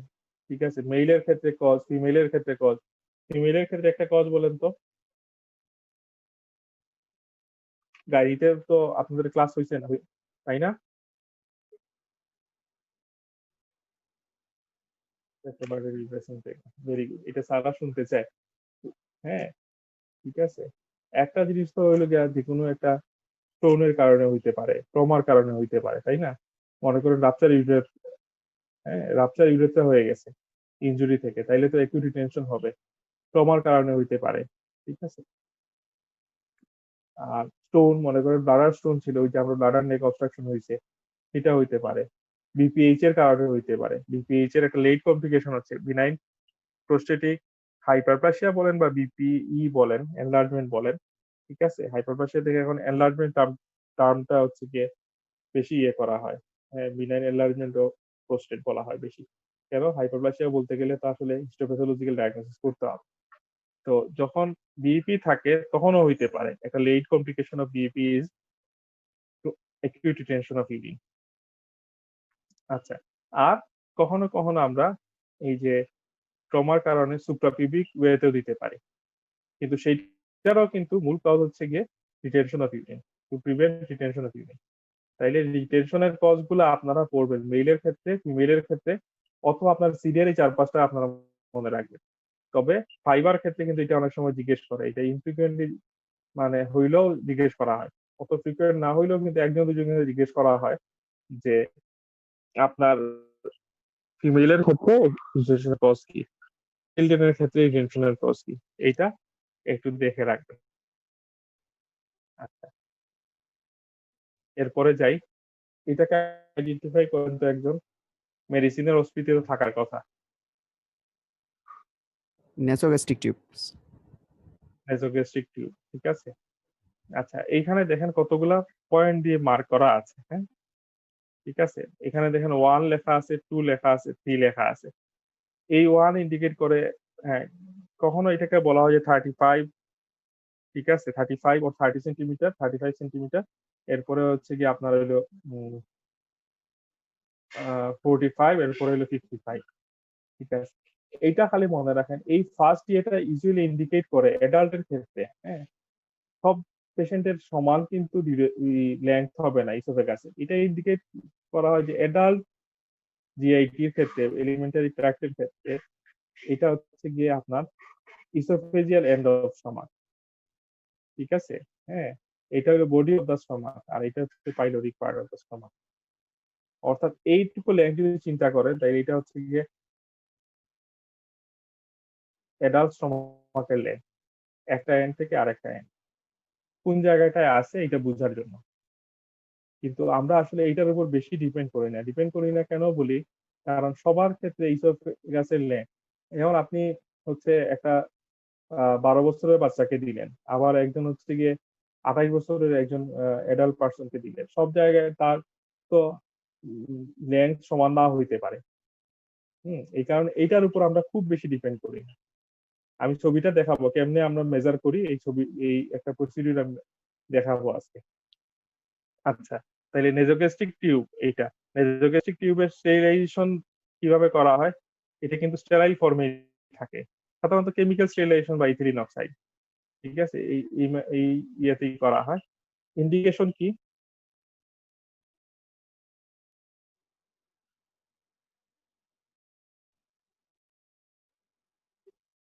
আমাকে বলতে পারবেন নেজোগ্যাস্ট্রিক টিউবের ইন্ডিকেশন কি? সিয়াম আছেন নাকি আমাদের সাথে? আচ্ছা, ঠিক আছে, সিয়াম বলতে পারবেন ইন্ডিকেশন কি?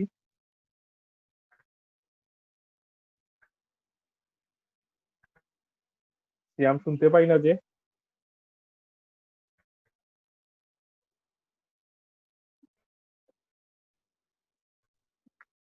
সিয়ামের কথা শোনা যাচ্ছে না। আচ্ছা, ঠিক আছে, আমার কথা কি শোনা যাচ্ছে? জি জি স্যার। স্যার। ওকে, তাইলে আমি বলি। হ্যাঁ, আজকে যেহেতু আমরা একদম একটু সময়ের কনস্ট্রেইনে আছি, এই ক্ষেত্রে আমি বলে যাচ্ছি, আপনারা শুনেন। ঠিক আছে সিয়াম, আপনি ফলো করেন। আপনার ইন্টারনেট কানেকশন হচ্ছে একটু প্রবলেম করতেছে, আপনি ফলো করেন। ঠিক আছে,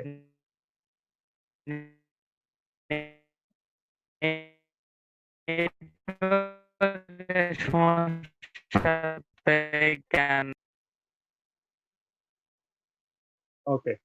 তাইলে প্রথম কথা হচ্ছে আমরা ফিডিং দিই, নেজোগ্যাস্ট্রিক টিউব দিয়ে দিতে পারি কি, ফিডিং দিতে পারি।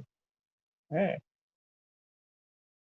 আচ্ছা, ফিডিং কোন এই ফিডিংটাকে আমরা কি বলি, কি ধরনের ফিডিং?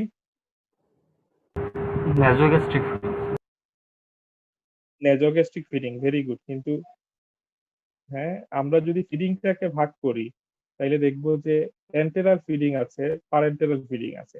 এন্টেরাল ফিডিং হচ্ছে আমরা এন্টেরাল রুটকে ব্যবহার করে, অর্থাৎ জিআইটি কে ব্যবহার করে দিই। এখন যেখানেই দিই জিআইটি, সেটা হইতে পারে স্টমাক, সেটা হইতে পারে জেজুনাম, সেটা হইতে পারে ওরালি, এটা কিন্তু এন্টেরাল ফিডিং।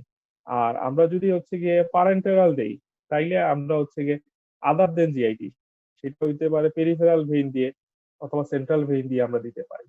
তাইলে এটা কিন্তু নেজোগ্যাস্ট্রিক টিউব আমরা ব্যবহার করি এন্টেরাল ফিডিং এর জন্য। যদিও এটা আমাদের স্টমাকে ইনসার্ট করা থাকে, কিন্তু আসলে কিন্তু দেখেন জিআইটি তেই যাচ্ছে, গ্যাস্ট্রোইন্টেস্টিনাল ট্র্যাক্টেই যাচ্ছে। তাইলে ফার্স্ট হচ্ছে এন্টেরাল ফিডিং। এখন এন্টেরাল ফিডিং এর কতগুলো ইন্ডিকেশন আপনারা বলবেন? Patient unable to take food orally, তারপরে পোস্ট অপারেটিভ পেশেন্ট, হ্যাঁ, এরকম কতগুলো ইন্ডিকেশন আপনারা বলতে পারেন। আচ্ছা, আর সেকেন্ড থিং হচ্ছে কি, আমরা এসপিরেশন অফ গ্যাস্ট্রিক জুইস তখন করি, ফর অ্যান এক্সাম্পল যখন ইন্টেস্টিনাল অবস্ট্রাকশন আছে, ঠিক আছে, তখন আমরা করতে পারি। কেন? ইন্টেস্টিনাল অবস্ট্রাকশন যখন থাকবে, তখন যে ফ্লুইড গুলা হচ্ছে আপনার স্টমাক থেকে সিক্রেট হচ্ছে, ডিউরেনাম থেকে সিক্রেট হচ্ছে, অথবা তার হচ্ছে গিয়ে লিভার থেকে সিক্রেট হচ্ছে, সবগুলা কিন্তু এসে পাস করতে হবে হচ্ছে গিয়ে আইলোসিকাম দিয়ে। ওইখানে যদি একটা অবস্ট্রাকশন থাকে, তাইলে এই সিক্রেশন গুলা জমা হইতেই থাকবে। সে তো আর অ্যাবজর্ব হচ্ছে না, হ্যাঁ, অথবা খুবই লিটল অ্যামাউন্ট অফ অ্যাবজর্ব হচ্ছে। বেশিরভাগ ফ্লুইড কিন্তু অ্যাবজর্ব হয় হচ্ছে আমাদের কলনে, অর্থাৎ লার্জ ইন্টেস্টাইনে। ফলে দেখা যাবে অ্যাবডোমিনাল ডিস্টেনশন বাড়তে থাকে। এইসব ক্ষেত্রে ইন্টেস্টাইনাল অবস্ট্রাকশনের ক্ষেত্রে আমরা কি করি, এসপিরেট করে গ্যাস্ট্রিক জুসকে। আর 3 নাম্বার ইন্ডিকেশন হচ্ছে গ্যাস্ট্রিক লেভেজ। এখন গ্যাস্ট্রিক লেভেজ আমরা কখন দেই? দেখেন গ্যাস্ট্রিক অ্যাসপিরেশন আমরা করছি যে ইন্টেস্টাইনাল অবস্ট্রাকশন, অর্থাৎ এখানে কিন্তু স্টমাকের প্রবলেম না। আমরা জাস্ট হচ্ছে স্টমাকের সিক্রেশনটাকে বের করে দিতে চাচ্ছি যাতে এটা ইন্টেস্টাইন পর্যন্ত না যায়। আর গ্যাস্ট্রিক লেভেজের ক্ষেত্রে মনে রাখেন অবস্ট্রাকশনটা হচ্ছে, ঠিক আছে, পাইলোরিক এন্ডে অথবা ডিওডেনামে, ফার্স্ট পার্ট অফ দ্য ডিওডেনামে। এই ক্ষেত্রে আমাদের উদ্দেশ্য হচ্ছে দুইটা। একটা হচ্ছে যে রেসিডুয়াল ফুড মেটেরিয়াল আছে সেটাকে বের করে দেওয়া, হ্যাঁ, তার সাথে সাথে আমরা একটা ওয়াশ আউট করি, নরমাল স্যালাইন দেই, দিয়ে হচ্ছে তার কি করি যে ওয়াশ আউট করে নিই। এই ওয়াশ আউটের ফলে কি হয়, উদ্দেশ্যটা কি, to reduce the size of the stomach and to reduce the congestion of the stomach. ঠিক আছে, ক্লিয়ার কিনা? আছে এই জিনিসটা হচ্ছে গিয়ে ক্লিয়ার না যে, হ্যাঁ, যে কোনটা হচ্ছে গিয়ে গ্যাস্ট্রিক অ্যাসপিরেশন আর কোনটা হচ্ছে বা অ্যাসপিরেশন অফ গ্যাস্ট্রিক ফ্লুইড আর কোনটা হচ্ছে লেভেজ। দেখেন অ্যাসপিরেশন অফ গ্যাস্ট্রিক ফ্লুইড, হ্যাঁ, কখন আমরা করি? একটা আমরা যদি হচ্ছে থেরাপিউটিক বা এজ এ ট্রিটমেন্ট হিসেবে চিন্তা করি, একটা হচ্ছে গ্যাস্ট্রিক ফ্লুইড আমরা অ্যাসপিরেট করে সেটার অ্যাসিড লেভেল দেখতে পারি, এটা আদার ডিজিজ গুলাই দেখা হয়, আমি এখানে ডিটেইলসে যাব না। কিন্তু মেইন উদ্দেশ্য থেরাপিউটিক ইয়েতে উদ্দেশ্য হচ্ছে যে ইন্টেস্টাইনাল অবস্ট্রাকশন হইছে, এই ফ্লুইডটা যাতে ইন্টেস্টাইন পর্যন্ত না যায়। আর লেভারেজ আমরা যখন দেই তখন কিন্তু অবস্ট্রাকশনটা ইন্টেস্টাইনে না, অবস্ট্রাকশনটা হচ্ছে গিয়ে গ্যাস্ট্রিক আউটলেটে, তাই না? হ্যাঁ, ইউজুয়ালি সেটা হচ্ছে ফার্স্ট পার্ট অফ দ্য ডিওডেনামে, অথবা যদি ম্যালিগন্যান্সি থাকে তাইলে হয়তো স্টমাকে, পাইলোরিক পার্টে যদি একটা টিউমার থাকে। এই ক্ষেত্রে আমাদের উদ্দেশ্য হচ্ছে দুইটা, একটা হচ্ছে গিয়ে আমরা যে রেসিডুয়াল ফুড মেটেরিয়াল সেটা অর্থাৎ গ্যাস্ট্রিক কন্টেন্টকে বের করে দিলাম, আরেকটা হচ্ছে আমরা নরমাল স্যালাইন দিয়ে আইসোটোনিক ফ্লুইড দিয়ে একটা ওয়াশ আউট করি। এই ওয়াশ আউটের উদ্দেশ্য হচ্ছে two reduce the congestion of the gastric mucosa. কেন? এখানে যদি কনজেশন থাকে তাহলে কি হবে, ডিউরিং সার্জারি এখান থেকে অ্যানাস্টোমোসিস লিকেজ হতে পারে। অ্যানাস্টোমোসিস লিকেজ হইতে পারে, এক্সেসিভ ব্লিডিং হইতে পারে। তাইলে দেখেন আমরা কিন্তু এই টিউবের 3টা ইন্ডিকেশন বলছি, মানে 3টা ভাগে ভাগ করে বলছি। এখন ওই ভাগে আপনি অনেকগুলা কথা নিয়ে আসতে পারেন। ফর এন এক্সাম্পল, ওই যে বললাম যে এন্টেরাল ফিডিং। এখন এন্টেরাল ফিডিং তো অনেক সময় কোস্টোপার্টি পেশেন্টকে দেওয়া যায়, হ্যাঁ, স্ট্রোকের পেশেন্টকে আমরা অনেক সময় দিয়েছি, আনএবল টু ইট। তারপরে মনে করেন আপনার ইসোফেজিয়াল একটা অবস্ট্রাকশন আছে, হ্যাঁ, নেরোইং অফ দ্য ইসোফেগাস আছে, সেই ক্ষেত্রে আমরা হয়তো তাকে এন্টেরাল ফিডিং দিতে পারি। এইসব ক্ষেত্রে দেওয়া যায়। তারপরে আমরা বললাম যে এসপিরেশন, এই যে ইন্টেস্টাইনাল অবস্ট্রাকশন অনেক রকম, paralytic, it may be paralytic ileus, it may be একটা structure in the distal intestine, distal ileum. ঠিক আছে, এইটার আন্ডারে কিন্তু আরো দুই একটা পয়েন্ট, যেমন হচ্ছে গ্যাস্ট্রিক লেভেজ। গ্যাস্ট্রিক লেভেজ কখন দিতে পারি?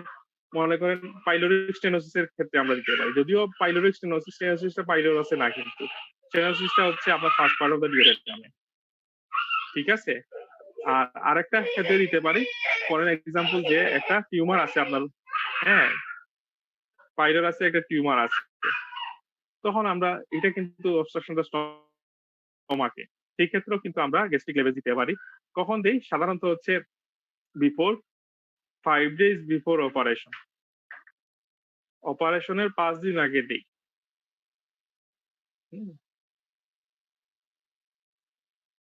আচ্ছা, এই তো এই ইন্ডিকেশন গুলো তাইলে একটু মনে রাখেন। ওকে, নেক্সট।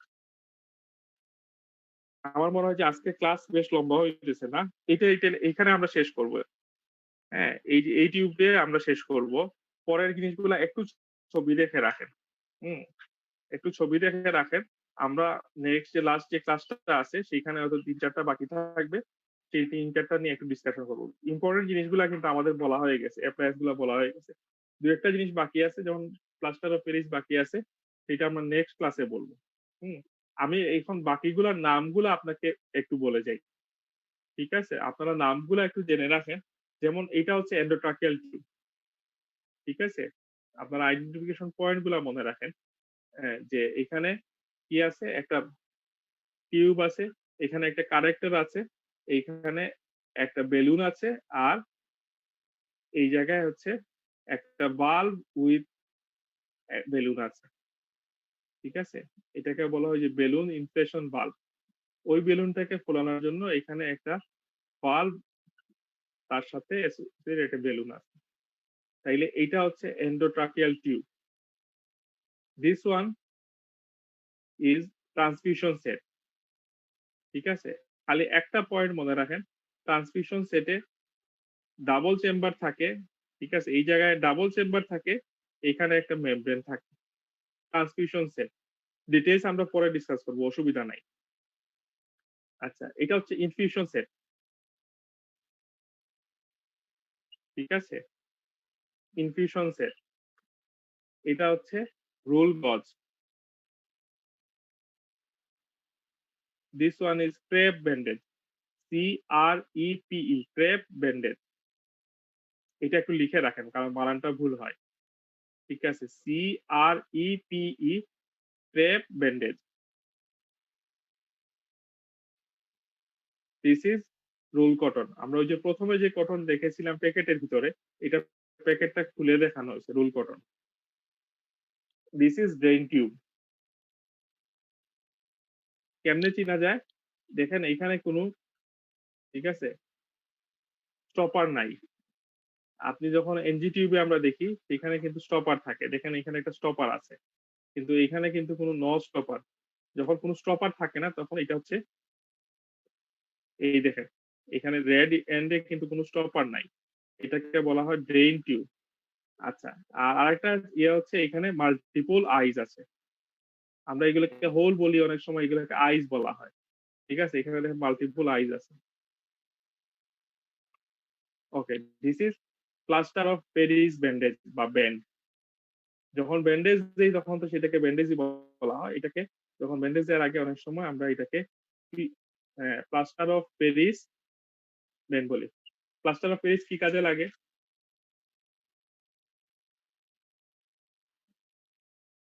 কেউ একজন বলতে পারবেন প্লাস্টার অফ প্যারিস কি কাজে লাগে?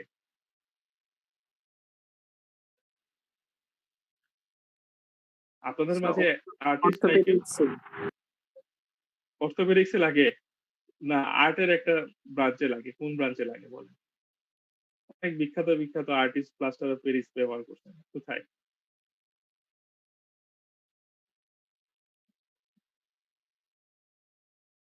আচ্ছা, আপনারা শার্লক হোমস পড়েছেন কখনো? কয়েকটা গল্প পড়ছি। ওই যে একটা গল্পে ছিল না ৬টা নেপোলিয়নের মূর্তি, মনে আছে? হুম, একটা গল্পে ছিল ৬টা নেপোলিয়নের মূর্তি, একজন আননোন পারসন একটা একটা করে মূর্তি ভাঙতে থাকে, স্যার ওই যে মনে আছে? Six Thatcher. হ্যাঁ, ঠিক আছে। ওই মূর্তিগুলা কি দিয়ে তৈরি ছিল? প্লাস্টার অফ প্যারিস দিয়ে তৈরি ছিল। স্কাল্পচার তৈরি করতে ব্যবহার করা হয় প্লাস্টার অফ প্যারিস। কি ব্যাপার, আপনারা এত আধুনিক? শার্লক হোমস পড়েন না? শার্লক হোমস পড়বেন, ঠিক আছে? হ্যাঁ, শার্লক হোমস আমাদের প্রফেশনের সাথে কিন্তু শার্লক হোমসের প্রফেশনের খুব মিল আছে। আমরাও কিন্তু হচ্ছে সত্য জানতে চাই না, ওই যে কি যেন গোয়েন্দা ব্যোমকেশ বক্সির মতো সত্যান্বেষী না, যে কোনো ডিজিজ সম্পর্কে রিয়েল ট্রুথটা কিন্তু আমরা জানতে চাই। হুম, খালি কি ওষুধ দেই এইখানের পিছনে কি আছে প্যাথোফিজিওলজি জানতে চাই কিন্তু। ওকে, ঠিক আছে। এটা দেখেন Foley's self retaining trichannel catheter, this is cover tourniquet. এইটুকু ছিল শেষ। ওকে, ঠিক আছে, আজকে ভালো থাকেন। আল্লাহ হাফিজ। নেক্সট ডেতে ইনশাআল্লাহ দেখা হবে। এটা বলার কালকে ইভিনিং এ হয়তো আপনাদের ওসপি ক্লাস হবে না, ইভিনিং এ আপনাদের ওই যে আজকে যে ফরিদ স্যারের যে ক্লাসটা ছিল, ঠিক আছে, শর্ট কেসের উপরে সেই ক্লাসটা হবে। ঠিক আছে, ভালো থাকেন। আসসালামু আলাইকুম স্যার। ওয়ালাইকুম আসসালাম।